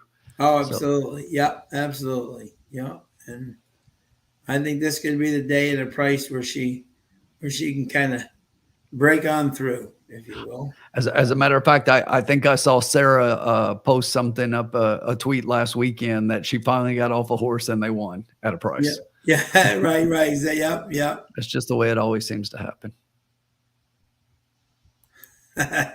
Yeah. That was classic, Dennis. Papa B's put on almost exactly. This close, exactly. But so we're getting ready. The horses are getting ready to come out towards the track, which is always exciting. This last race. Thank you to everybody who's joined tonight and everyone who's won. Congratulations. Trish was the big hit. Blair's been on fire. Let us know if you won anything tonight, which is awesome. You know, love seeing winners in the group. Only winners in the chat room. So it looks like, Sean, that we've got about, what is it, 9 minutes to post? Is that what it says? So we've got 9 minutes to post, and I was just looking at if we were to go to Del Mar, they're 19 to race 7 there, and they've only got 8. So we could pop over for a race or two, and that would probably make it, just long enough for the night. And don't want to do much more than that probably anyway. So. Yeah. Oh, yeah. Trisha. Yeah.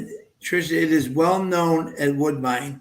There are 3 common things, death, taxes, and Emma winning the last race. She very often wins the last race, which is so. Any horse that she is on, you automatically have to look at with interest for sure. And who is she in this race? She's in the 4 favorite channel. Exactly.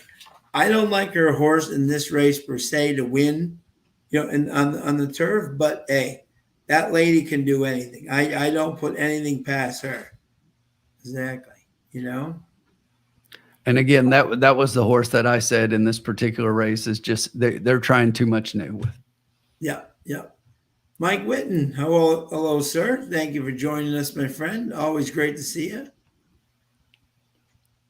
Making an appearance just for the last race. Exactly. That's the way to do it, Mike. I am here. We can now win. Exactly. Yep. Let the winning begin. There's been a lot of winning going on, which is fun, though. Exactly. So that's been a good night. Yeah. So let us know who you're liking here in the finale.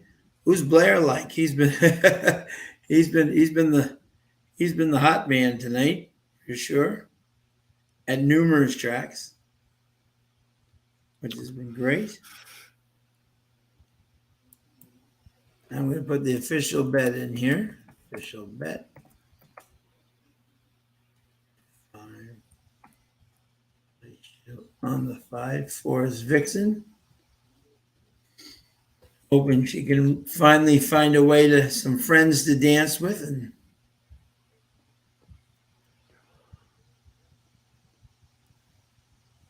thank you to everybody for joining. And Tim, is there any races this weekend that you were looking forward to or anything, or haven't had a chance to look because of your school? Yes, honestly, it's been a really busy week for me. The first week back is always really busy, and then things will calm down. It's just getting everything ready to get started again. So it's kind of taken up most of my time. And like I say, that's why I haven't had a lot of time. I've played very little stable duel over the entire week, and it's just been a week to get back at that, and then we'll get into a rhythm and then be able to do both things. But that's where my focus has been this week, much more than the horse races. And I honestly haven't even looked a whole lot at what's going on this weekend. I'm barely keeping my head above water. Sure. Yeah, I hear with everything going on, understandable, my man. Right. Yeah, and then Trisha used in the pick 3 1-2-5-9 in this race. So Dennis, I don't live in Kentucky. I'm from Kentucky. I grew up in Lexington, but I live on what we could say is what we call over here the sunny side of Louisville. I live across the river on the Indiana side, but I do teach in Kentucky. I teach down in Henry County. That's awesome. Okay. Yeah, and Tim's very excited that the Churchill meet will indeed take place again coming Yes, I up am ready. September 14th. Is that what I saw? Is that the right? Does that sound correct? Yes, that's about right. It's somewhere around that time. I know it's mid-September, and then Yeah, they'll run yeah, for a couple weeks. They'll switch back to Keeneland for the Keeneland meet, and then they'll come back there for the fall before the winter they head up to Turfway. gotcha. And then you got the always exciting Kentucky Downs for a Yes. couple of weeks. Yeah, Lo yeah, lo Love to get down there. It's one place I've not been. But yeah, Dennis, I'd love to hook up one day at Churchill. I'll let you know when I'm going and shoot you a message and let you know when I'm going to be out there. But I'll probably hit the track at several times while they're running for sure. yeah. Dennis, I definitely missed out on all their run in the summer because that's one thing and that I like to do over my summer is go out there a few times, and with them switching all the races over to Ellis, and we kind of missed out on that, and I didn't get over there. It's a little bit further than I needed to drive this summer. I had a lot going on. yeah. Dennis can hook you up. He's got connections to with like the jockeys. Like all he's friends with a lot of jockeys. Now, granted, they're all combined 3 for 190, but they're nice people, and so hope our one friend is doing good. I know he had a real rough spill there at Turfway. Hope he's getting better day by day. It sounds like a lot of us, Tricia, had the same horses in the pick three. So I like that a lot of us are alive. What I didn't do was check out the wheel pays. Let's give that a quick look. Yeah. So pick threes. I've got the two paying for this. These are 20-cent payouts. 11.71 with the two. I have the 4 paying 23.26, and I have the 9 paying 28.74. And I would have any of those 5 times because I played $1 pick three. Wow. Okay. And then Yeah. let's see, Trisha, in addition, had the 1 paying 47.02. That's a good payout. The 5 paying 26.63. And I already said the Yeah. other ones. And Yep. And so you know what's let's interesting, get it. just from our standpoint here, interesting from our bet standpoint, the 5 is actually taking some money in the doubles and the pick six, not totally out. You know what I'm saying? Not totally outclassed. Taking Right. some money in the plays. So Well, second Sean, favorite. when I look at these will pays, the 5 is second favorite behind the 2 in just about all of them. Yeah. So at least she's not without a snowball's chance. No, not at Exactly. all. The double's the only one that you've got the 2, and then I saw you've got the 2, then the 4, and then the 5. But everything else, it looks like Yeah. Yeah. the 5 is second favorite. In the pick 4, the 5 is second favorite over the 4, and also in the pick 6. In the pick 6, and these are 5 out of 6 payouts. Everything. There are no tickets remaining for any horse having all 6. But the 1 is $132, 5 out of 6. The 5 is 277, and this 4, who is right there with them in the pick 6, the 5 is 277, and the 4 is 482. Wow. That's a And significant difference in the pick 6. yeah, and Dennis, thank you. His friend who was hurt is back riding in Belterra and hit the board in 3 out of 5 races. That's excellent to see. Blair likes the 1-2-3 here on Woodbine. So you consider that one strongly. Trisha said, "Let's get the 5 or the 9 home here." I'm with you on the 5. I'm with you exactly. So we're almost getting to the point here. Good luck to everybody who's alive.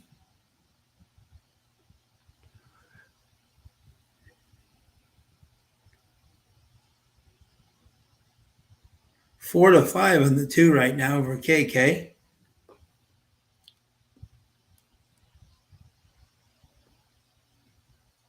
We're getting closer and closer towards the post here. Thank you again to everybody who's joined us, and then we're gonna after this we're gonna switch over for a Del Mar race or 2 here, which will be fun. I haven't handicapped Del Mar today, but I always Oh, we'll love do it on playing. the fly. Exactly. Amen. We're flexible. Exactly. Yep. So it's starting to get We onto got the the turf people. here. We got the people right here in the chat, Sean, that can do it. Absolutely. Amen. We got a great group here. We got an all-star group tonight. This has been all stars. Seems like we're Two missing a going few up. of the Turf and regulars, surf though. looking good.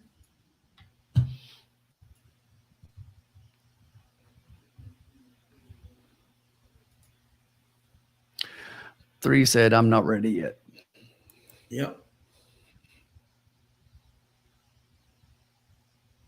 Brandon Boulanger, the son of Gary Boulanger.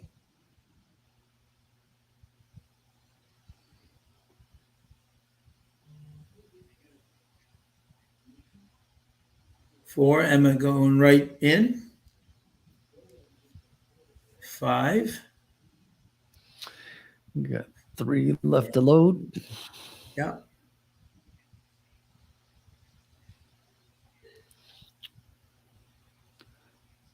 We haven't talked about that seven at all. That seven looks good. Yeah, seven looks very good. Yeah. Nine going 19 to in. They're 1. all in. Yeah.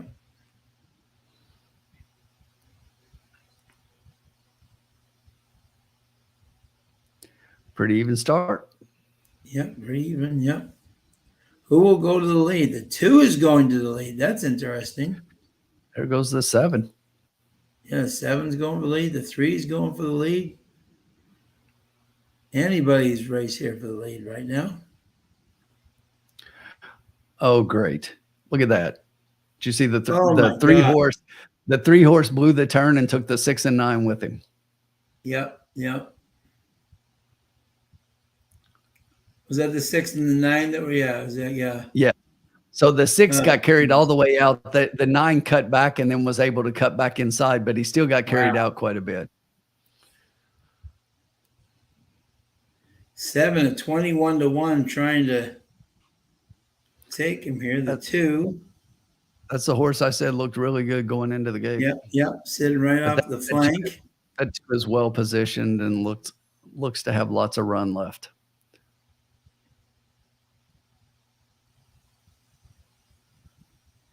Around the turn. Here's our 5 looking for us, trying to Four starting to get make her a move. going. Come on, The Forrest. Come on, girl. This is your day. Come on, girl. Come on, girl. This is your day. Come on, girl. Come on, girl. Come on, girl. Come on, girl. Come on, straighten her up for a second. Come on, girl. Come on, girl. Come on, Definitely girl. got second.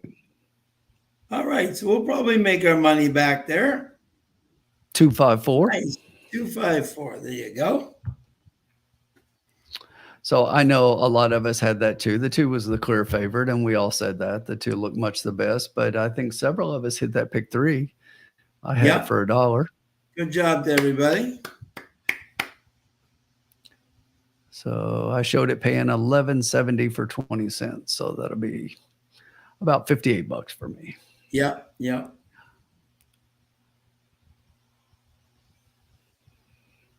Yep. She's going to increase her earnings now to 60,000. Exactly. She's great. She, 5 didn't run a horrible race. That 2 was just that 2 got the trip. Yeah. Got the trip, and as good as that horse is, if you give him the trip on top of it. Oh yeah. Yeah. It was really funny at the start though, because you watch this head-on shot. I don't know if you're seeing this right now. If you look at all the horses, they're like straight across the track, and the jockeys are like looking left and right, like who's gonna go? Yeah. Yeah. Yeah. So I think even with the 2, I think we should still get our money across back, Oh yeah. Yeah. I was just betting I thought she could maybe win or even, is that good? At 9 to 1, she didn't deserve to be 9 to 1 versus that group. No, not at all. That's what I was about to say. That's a good bet at 9 to 1. Yeah. Yeah. That's right. I maybe would have played a little different if she was like 7 to 2. I probably would have played 2-5. Like if she was like 7 to 2, 3-1, but at 9-1, I just wanted her alone, and hopefully, exactly. Yep. Thank you, Trusty. Thanks, Tony. Yeah. So we're going into Del Mar we're going into Del Mar up on the night. So that's good. Can't beat that. No. And how many minutes do we have until where the surf meets the turf? So that's what I was trying to look. So we got 5 minutes to race 7. So I don't know if we want to wait for results or go ahead and switch over. I'll tell you what I'm going to do real quick while we look for results is I'm going to pull up my PPs and give it a quick look. Wouldn't be surprised if there's an inquiry just on the turn alone. You mean everyone taking everybody out, Yeah, you'd think that to me, when something like that happens, look, it doesn't mean you're going to do anything, but you got to look at it. Right, exactly. Yeah. The one thing I can say without throw a big giant X around that 9's race. That 9 got taken completely out of the race. So anyone that says the Say Grace can't run on the turf, or whatever, just throw that race completely out in the garbage. And right, and you saw the horse wanted to run at one point. The horse wanted to get there, but the horse was just completely taken out of the race on that turn. Yeah.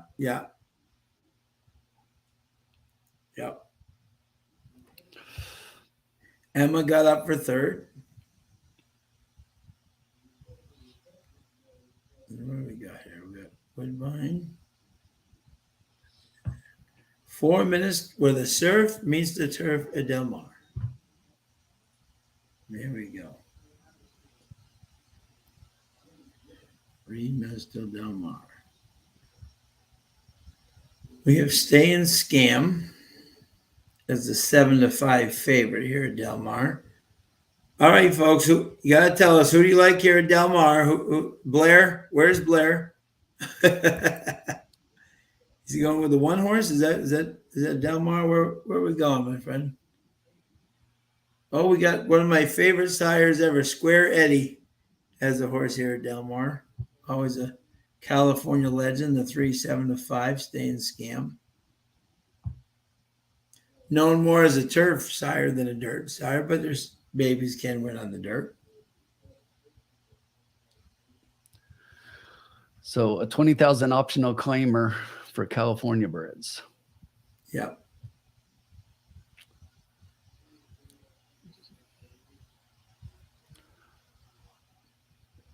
So this 3 definitely looks tough. So you look at the horse won its maiden race on the dirt at Indiana, and maiden special weight, comes to an optional claimer on the turf and just gets beat by a head after leading in the stretch. So first time out against winners, improving figures there. So the horse definitely looks good. But now coming back on the dirt again, and this one horse. That's who I like, is the one. That's what I'm looking at. The horse has been off since December, but the horse is really working well.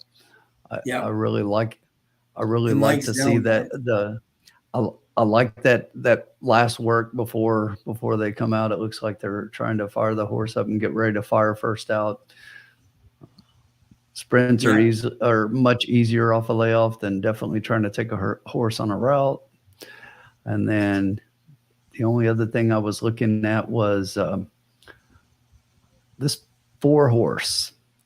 I know a lot of times people look at races like this coming, from doing the quarter horse stuff, the sprints at Los Alamitos, but those horses, a lot of times in sprint races, that kind of form can transfer. So the horse has definitely got a lot of speed. We know that. And if you look at some of those works, they're like killer monster off the page compared to some of these others. And obviously the horse is a sprinting specialist, but can they carry that out to 6 furlongs? And they just had a horse the other day. I was looking at Del Mar and watching a horse like this that I played against, and the horse won. The horse won the race because I was looking at the horse in stable duel.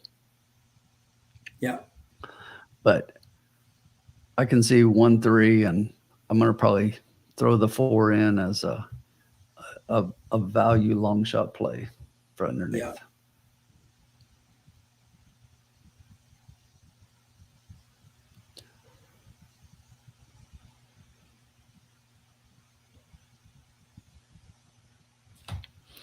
Anything else you see that's jumping out at you? It's moving No, fast. no. I like the one. Right. You like the Agreed. one. Yeah, I do like the one, but So they're at the gate. yeah. So let's do this, Sean. Let's do a $5 straight exacta 1-3. I like it. Okay. Yeah, Del Mar. $5 exacta. Straight 1-3. Like it. We'll take the favorite underneath. Like it. There you go.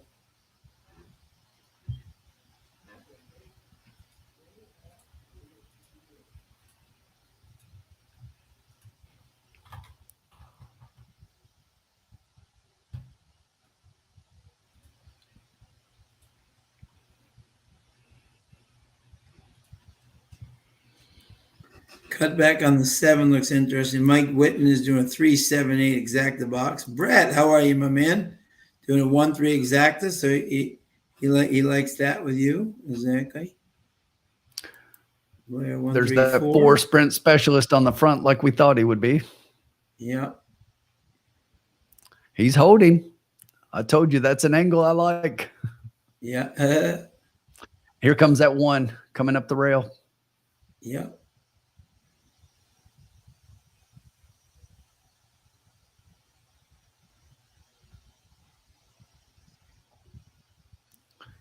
That 1's got a hole. Yeah. He's got a hole. Yeah.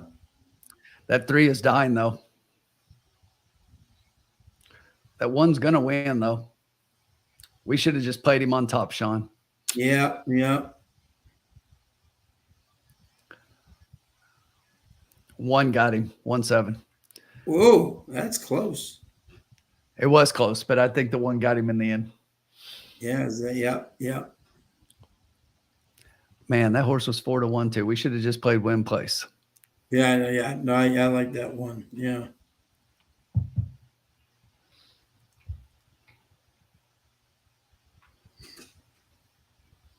Yeah, the square eddies for me, right? I think they're over bet on the dirt and they're great on the turf, you know. Absolutely. Not as good on the dirt. They are good, they can win, but they're not as good, and they're very inconsistent on the dirt, you know. Right. That was a close finish. It really was. It ended up being closer than I thought it was going to be. I thought the 1 was going to go on by, but the 7 was really game. But I do think you'll see right here, right at the end, the 1 really does stick a head in front and wins by half a head. Oh, yeah. Antonio Frezu, for those people who don't know, he's an apprentice at California, has been very impressive so far. 1786. Yeah, 1786. Yep. Yep. So.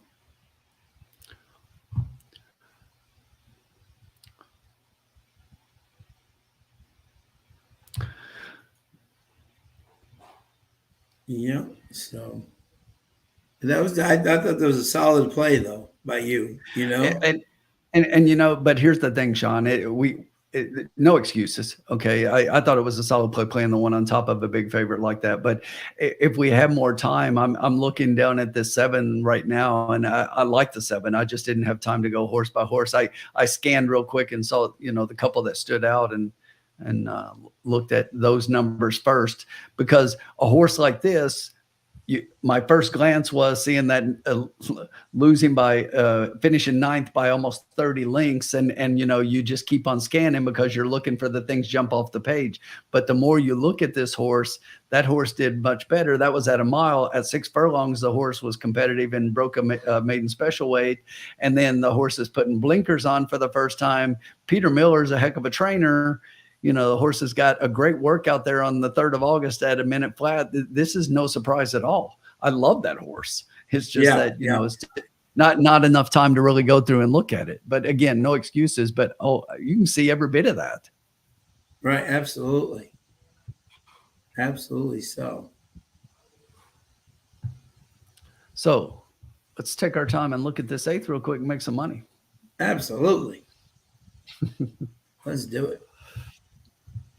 She's bulletproof. 10, 20, 460, 320. Danzig Cat, $524. And Everly's Girl, 340. And let me see who everyone had there.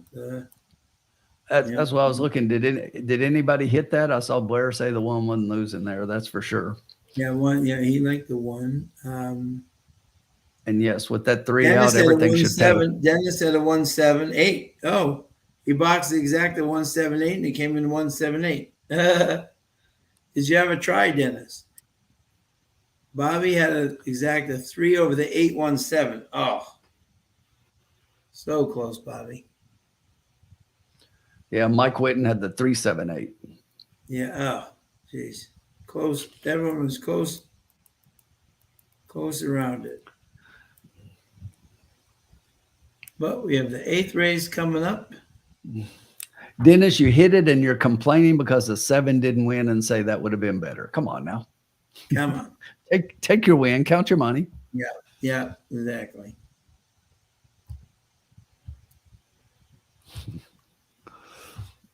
Dennis should bet a horse here named Chasing Money in the next race.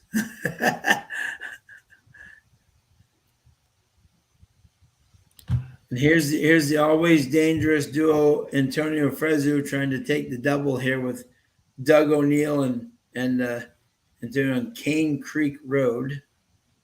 This is a claiming on the turf, 32K for at 8 furlongs. He had been facing much, much better last time. Yes. And just lost versus better a year ago this time. So definitely will figure in the action, for sure. There we go. Yeah, exactly. 24-1, 80-1 try. That definitely will help you try. Wow. Yeah, this 8 looks like is definitely the speed of the speed. Yeah, no doubt. Exactly. Then we got Umberto and again another horse that was right. Now this is interesting. This is where I love to see these. West Point Thoroughbreds. This is what I like to see here. Okay, so interesting looking, Sean, in a claiming race like this is to look down at a horse like the 9. Yeah. This horse hasn't been in for a tag. Let me open up more, at least what's on the page there. Okay. So the last time the horse was in for a tag at this level, won at Santa Anita. Yeah. A mile on the turf. And here's my interesting theory here. There are horses, just like we said earlier, they can run on the Del Mar turf, but they can't run on the Santa Anita turf, and vice versa. Yes. And I think I see a horse here in this race that I like. See if you follow along me. The 7, Derek O'Dandy, John Sadler, West Point. Right, the horse ran in the 8th out of 8 at 5-2 by 12. Now he's bumped. He was absolutely just throw that race out. He was bumped at the start, had no chance, lost all chance last time. So we throw that race completely out. Then at Santa Anita, mile rally, 4th out of 10, second like Santa Anita. Went to Golden Gate, Santa Anita. But at Del Mar, in a $100,000 race, came in 6 out of 10 by only 5 lengths, and it was he's angled and he lacked room mid-stretch.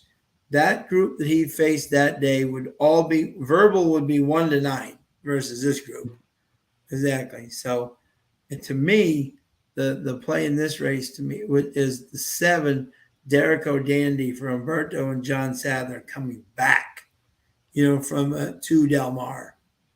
I think this horse could be ultra live.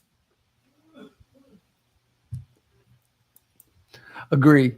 And the horse, I was just going through everything that I look at as well with that horse, and I agree with everything that you said. And the horse is working well at Del Mar.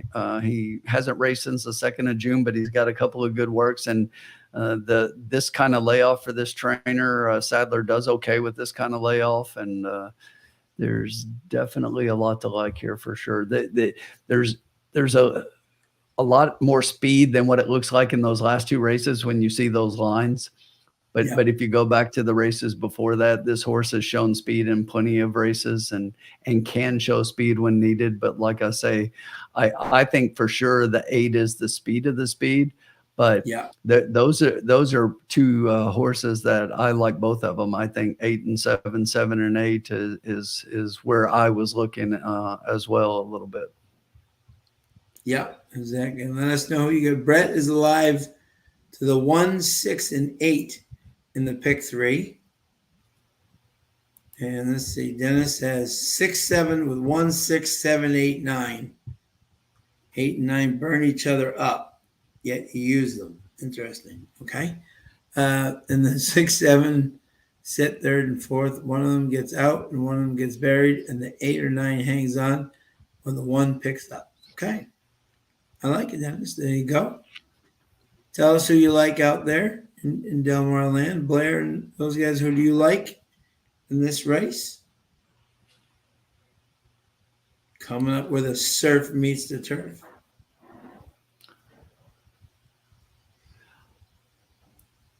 It's definitely here's something to look at with a race like this. So the horses are gonna start in a 2-turn race, and they've got to, before they get to that first turn, your 2 speed horses are on the outside. So you've got 2 speed horses in the 8 and the 9 hole, and you've got to wonder what's their strategy as to what they're going to do before they hit that turn, because they don't want to be way wide. So is somebody going to go or somebody going to sit? So when I look at the horses and look at the races they've been in, when you look at the 9, for example, when he's gone out front, the last time he was on the rail when he did that, and then he was in the 4 and the 6 hole, the 4 hole when he's going out front. When he's in the 9 and 10 hole, he's kind of tucking inside a little bit more. So I don't look for him to press the 8. I think he's going to look for position to try to, from the far outside, make sure that he's not getting swept way outside on that turn.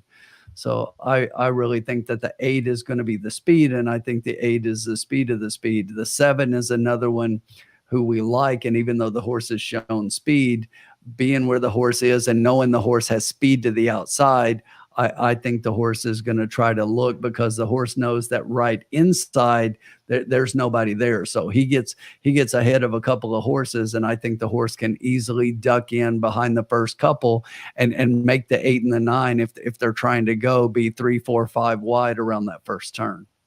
Yeah. So that's the way I can see this playing out. And then from there, if the 8 and the 9 don't get a clear lead and have to push to be from the outside, then I can definitely see them burn out. But if that 8 can get on the lead, like I think he will, I think the 8 is going to be a force to be reckoned with. And if the 9's tucking inside, then the 7 and the 9, I think, would at that point both be coming to try to get the 8 in the lane. So we'll see how it plays out. But those are definitely horses that are probably the tops of these. And it's hard not to look inside and see everybody, and there is speed there. But when you see the speed figures of everybody inside, they don't match up to the 3 horses outside. Right. Yeah. Yeah. And we have 16 minutes to post. Let us know who is that. Go.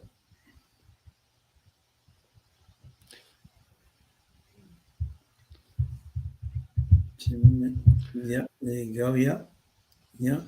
Marv has got a key box exactly here at Del Mar 6 with the 359.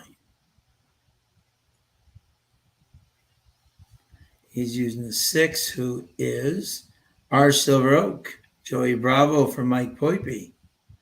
Coming down from the Golden Gate turf. Runs some solid turf races up there for sure. Jersey Joe Bravo aboard.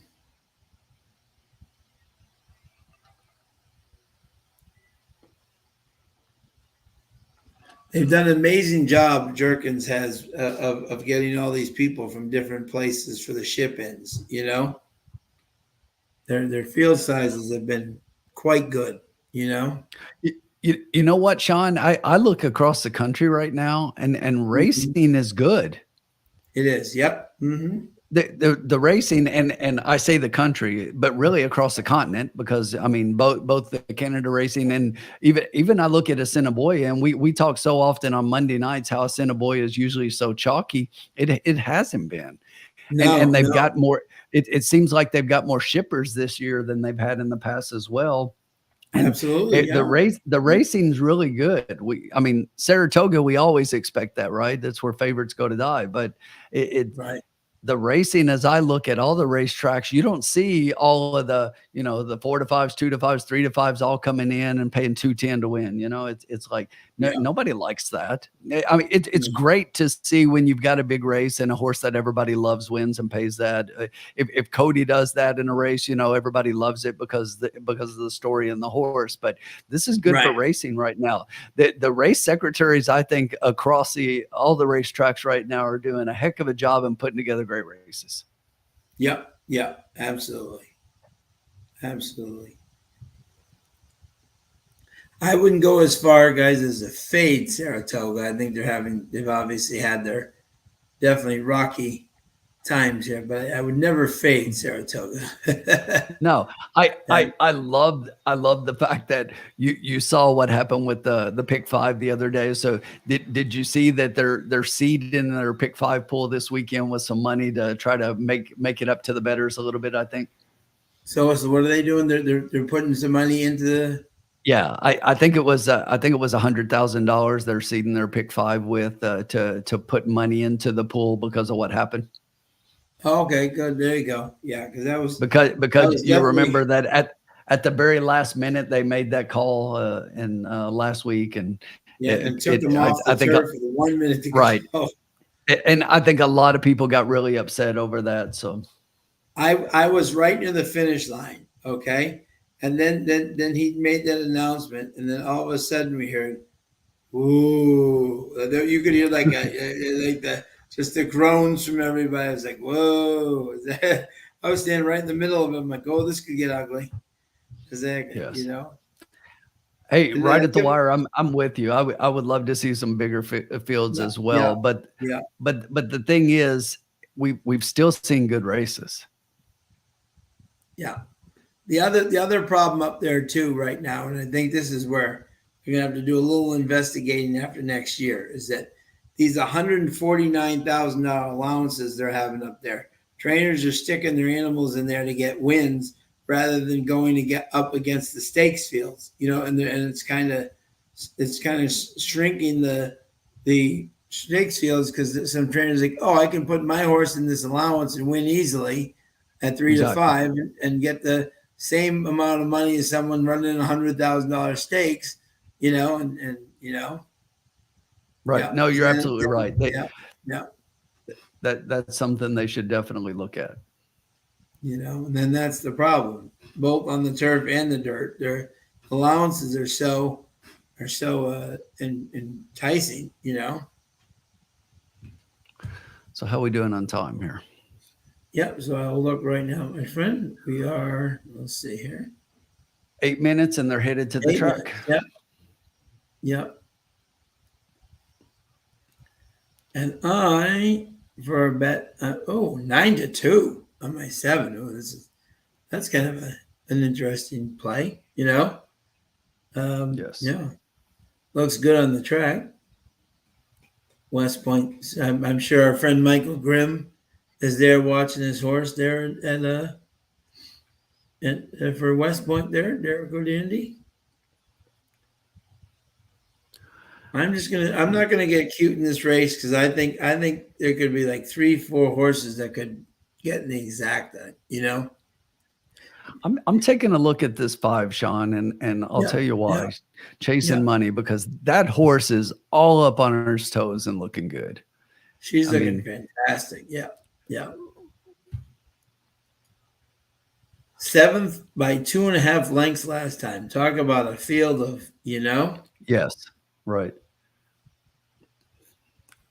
It says the horse was 3 deep. And again, the horse is stretching out. The horse has not run this distance. And a lot of time, a horse, when you see the even runs like this, I like that to where the horse is not really backing up. The horse is not really deep and trying to close or backing up the other way. It just they run steady and they're just wanting more distance to run into a lot of times. And Yeah, this horse, this could be a play. And here's the other thing is they're not only stretching out, but for whatever reason in that last race, and they only did it in the last race, they ran with blinkers. So I wouldn't read too much in the blinkers off. The horse has mainly run with blinkers off. So that's not something that I would look into much. But yeah. I There's I do one like person that. alive right now to this three that will pay $325,000. How would you like to be that person right now? You know? Wow. Definitely. A couple extra sweat beads coming down your head right now with the This horse did run last year. If you again, the 5 ran last year at Del Mar in a grade 3. Yep, yep, yep. And Sean, it cracks me up when I see this. The horse runs in a grade 3, and what's he do next time out? 50,000 claimer. Yep. Yeah, go figure, huh? Yeah, so grade 3 to a claiming race. And Brett, you got the 168 for the pick three. Hope you come in. Exactly. Yep. I know what I like, but this is your race, Sean. So Yep. What was your top three, my man? so I am I am 8. I was saying that I was 879, but I think I'm going to say 875. The more I Eight look at this seven. 5 and the way he looks on the track, I think he's Yeah. ready to run, and I think he can get a piece. I like your 7. I think the 8 is the class here and is the speed, and I think the 8 probably the horse to beat. But I would, if it was me, I would play, and this is what I'll play personally. I'm going to play an exacta box 7-8, and then I will probably play a little 7-8 with 5 and 9 for my try. Yeah. Okay. I'm gonna personally bet the 7 across, but I think for our bet for the trust the profits, I'm gonna do a $2 exacta box 578. I think that's the value play here,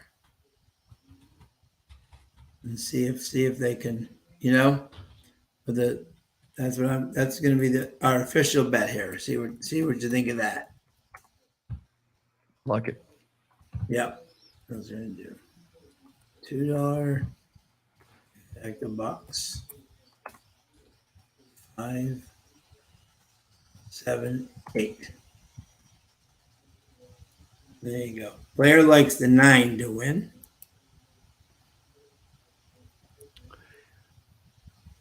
Dominant Soul, yep. Valdivia, Paul Capestro, yep. Definitely a live horse. And again, thank you to everybody for tuning in tonight. So appreciate it. Mike's going win, place, and show on the 3. Oh, he wants the person. I love it. He wants the person to win the 325. Love it. I like it. Blair likes the 9 owner trainer angle. Like that. Yep, absolutely. I just don't like that post for that 9 with speed to his inside. Yep, yep.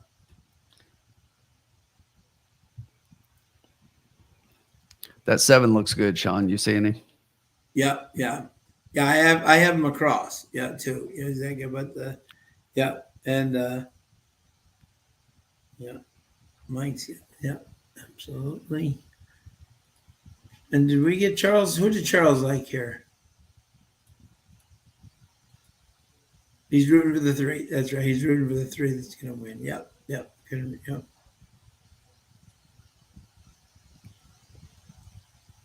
Yeah, the 3 could definitely be on the lead, which would be bad for the 9 because I think the 9 has to go out. You know what I'm saying? So if the 3 and the 9 kind of get up and hook it, that could be interesting. Not the ideal scenario there by any means. We're 5 minutes to post here.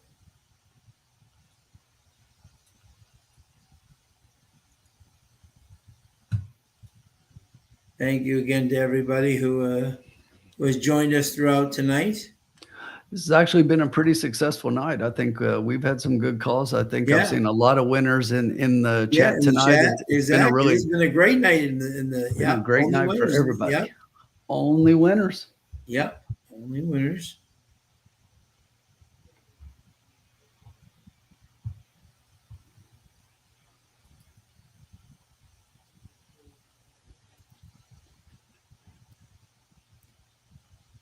I have to tell you a funny story about Stable Duel. I played Penn National last night, Yes. and it just shows how you don't always.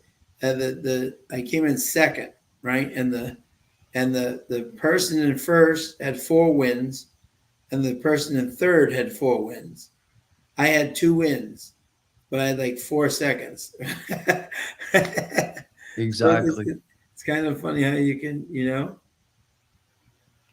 It really is. That's what I like about the game. I mean, it's not just about picking winners, and yeah, it's about having a solid stable across strategy. the Yeah, board, yeah, and you can't buy every favorite in every race, so you got to no, be able to pick those exactly. horses. And it's like you can have a lot of winners, and then if you do that by spending all your money on high dollar horses, and you're only left with enough money to spend half your stable on $250 horses that get you 3 -30s, it's not good.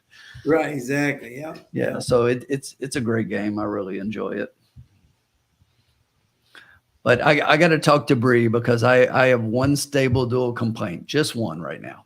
what's that? And that is I get I like the thought process behind knowing how many horses somebody has left.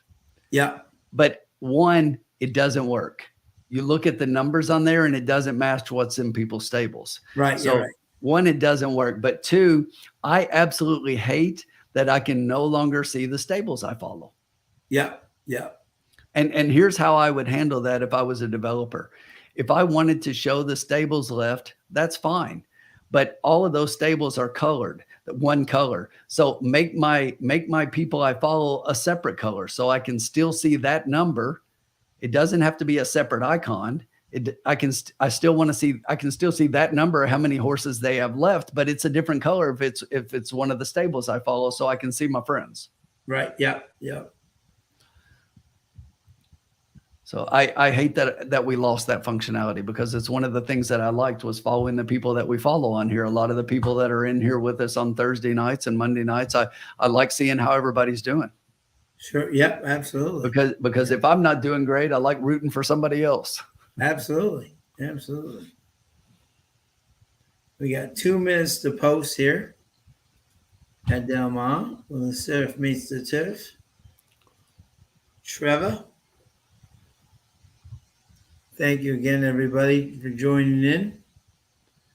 If you haven't already, like and subscribe. Dan's got the 8 with the, what do we got here? We got the 8 for the win and the 8 set over the 7-9 exacta. Like it. I'm not sure I understand your question, Charles. Is what a privacy issue? I mean, they showed it before. All it does is you can follow other stables, and by following the stables, you can see their stats and everything else as to how they're doing when you go in and click on like the annual leaderboard.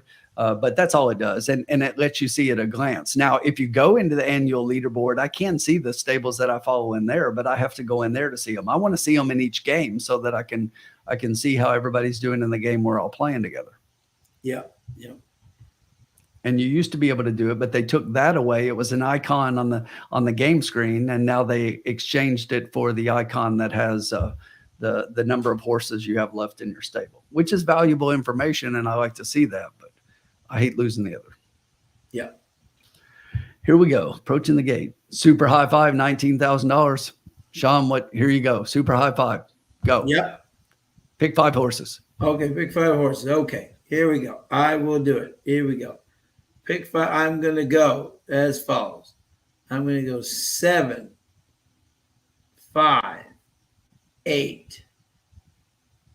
7, 5, 8, 2, 9.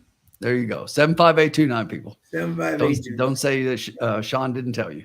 Yep. 7, 5, 8, 2, 9.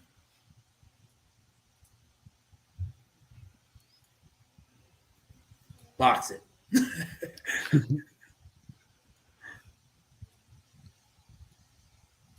They're going into the gate.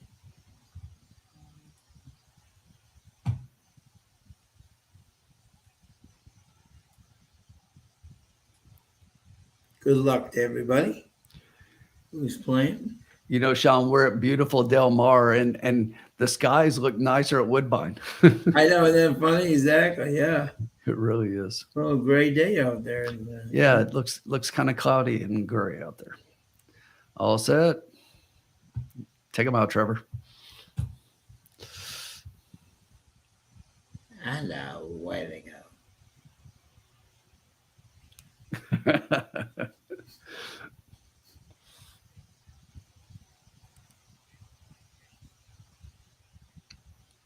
The 8 going for the lead.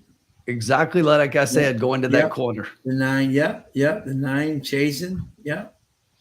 3 right there behind them, yep.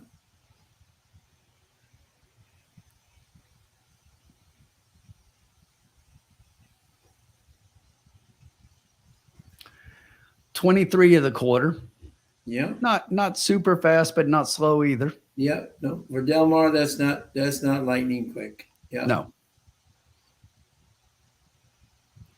He just gave a look between his legs, so he's coasting right now. Yep, absolutely. Yep. He knows he has horse. Yep. 7 starting to move, Sean. Yeah. 46 and 3. Okay. Okay. Now we're going. We got a little in the gas tank now. Yeah. Yeah.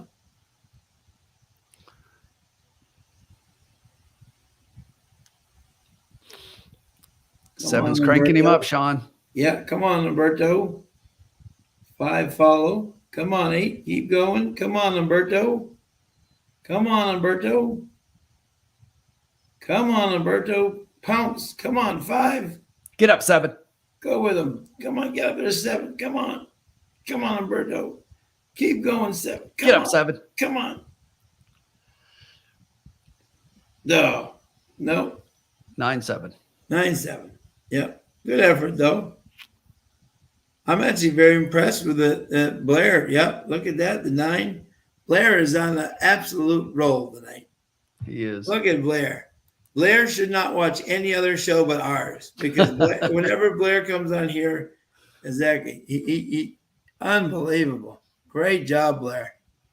Yeah, owner trainer angle. Yeah, I thought the 7 was going to go by him, but it was 2. Great. Well, he got that trip. It's exactly what I said as they were going. You know, that I expected the 8 to be speed of the speed and go out, and the 9 was going to go with him. But from that far out, he was going to look to duck in behind if he could. And that's what he did. And he got that trip. And the 8 did pick up the fractions and go kind of fast. And then the other horses had something to run into. Yeah. Dennis, I had the 7. Umberto gave a great ride there. He just got beat. That wasn't a bad ride. That was just getting beat by a better horse, you know? I agree. That was just a great race with 2. Good job. And Bobby, great job, bud. Finished the night with a nice exacta. There you go. And that is a good exacta if you look at it. Oh, you've got 7 to 1 over 6 to 1. Yeah. And you had 3 horses at lower odds. 5, 6, and 8. Yeah. We definitely had some gray on gray crime there. You have the 1 and the 6. Yeah. Yeah, Trish, I know the 3 guy, exactly, whoever that was, must have been. Oh. And the 1 rounded out the try at 8 to 1. So the top 3 odds horses are out of the trifecta. Yeah. Yeah. So this is going to be a little bit of money. This is going to be nice. Great job, Blair. Blair wins the All-Star tonight. he was amazing tonight.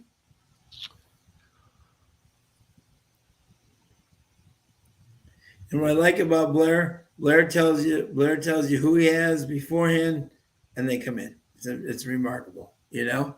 Gotta like it. Fabulous handicapper. Blair had all 4 horses. Wow, great job, Blair.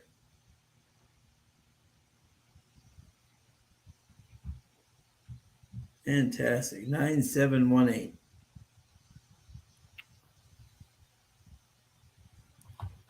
That was my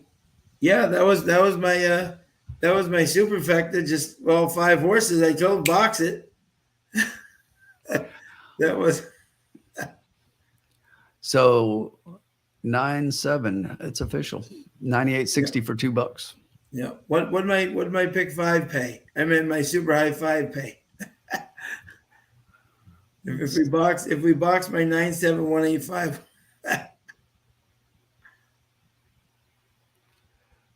We're looking here, Trish. Yeah, in a second here. Yeah. Waiting for prices. Yeah. So the 9 paid $16.28 and $5.40. The 7 paid $6.40 to place and $5 to show. The 1 paid $5 to show. Hey, if you use my 5 in the super high 5, you got $2,144. If you just boxed them for 50 cents.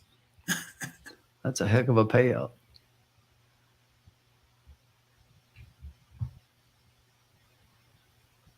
Trish, our final bankroll was $54.86. So we made 80 cents. So we made $4.80. Only winners in the lounge.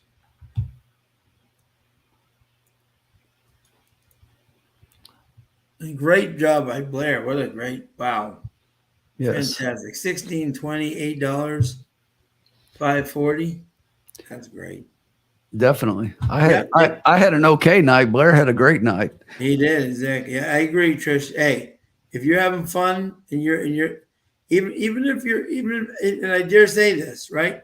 Even if you're slightly behind, that's still winning. You know, right. It really is. You know, all entertainment costs money. Yep, exactly. And if you're even if you're slightly behind, that's still winning. You know.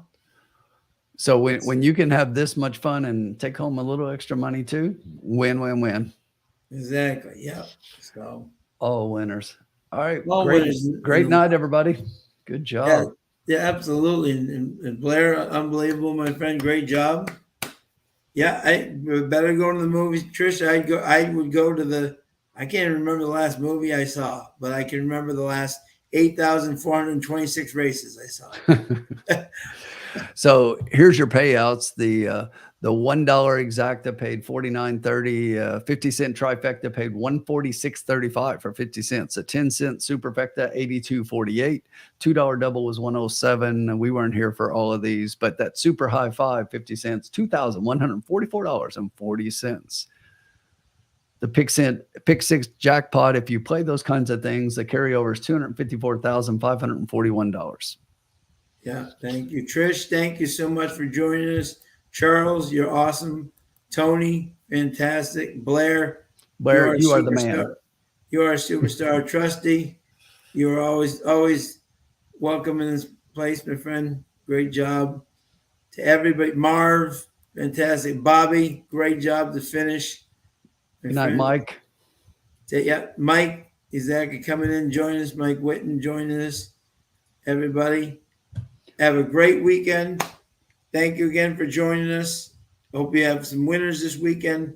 Get out and have a fun weekend and support the racing. Exactly. And hit the likes and subscribe, guys. We love having you. And we look forward to seeing you on Monday night if you join us for Assiniboia. Exactly. And until then, have a wonderful night. And may all your winning ones be winning ones, as a good friend Todd Schrupp says. Exactly. So, fantastic. Have a great night, everybody. Thanks. Good night, all. Have a great weekend.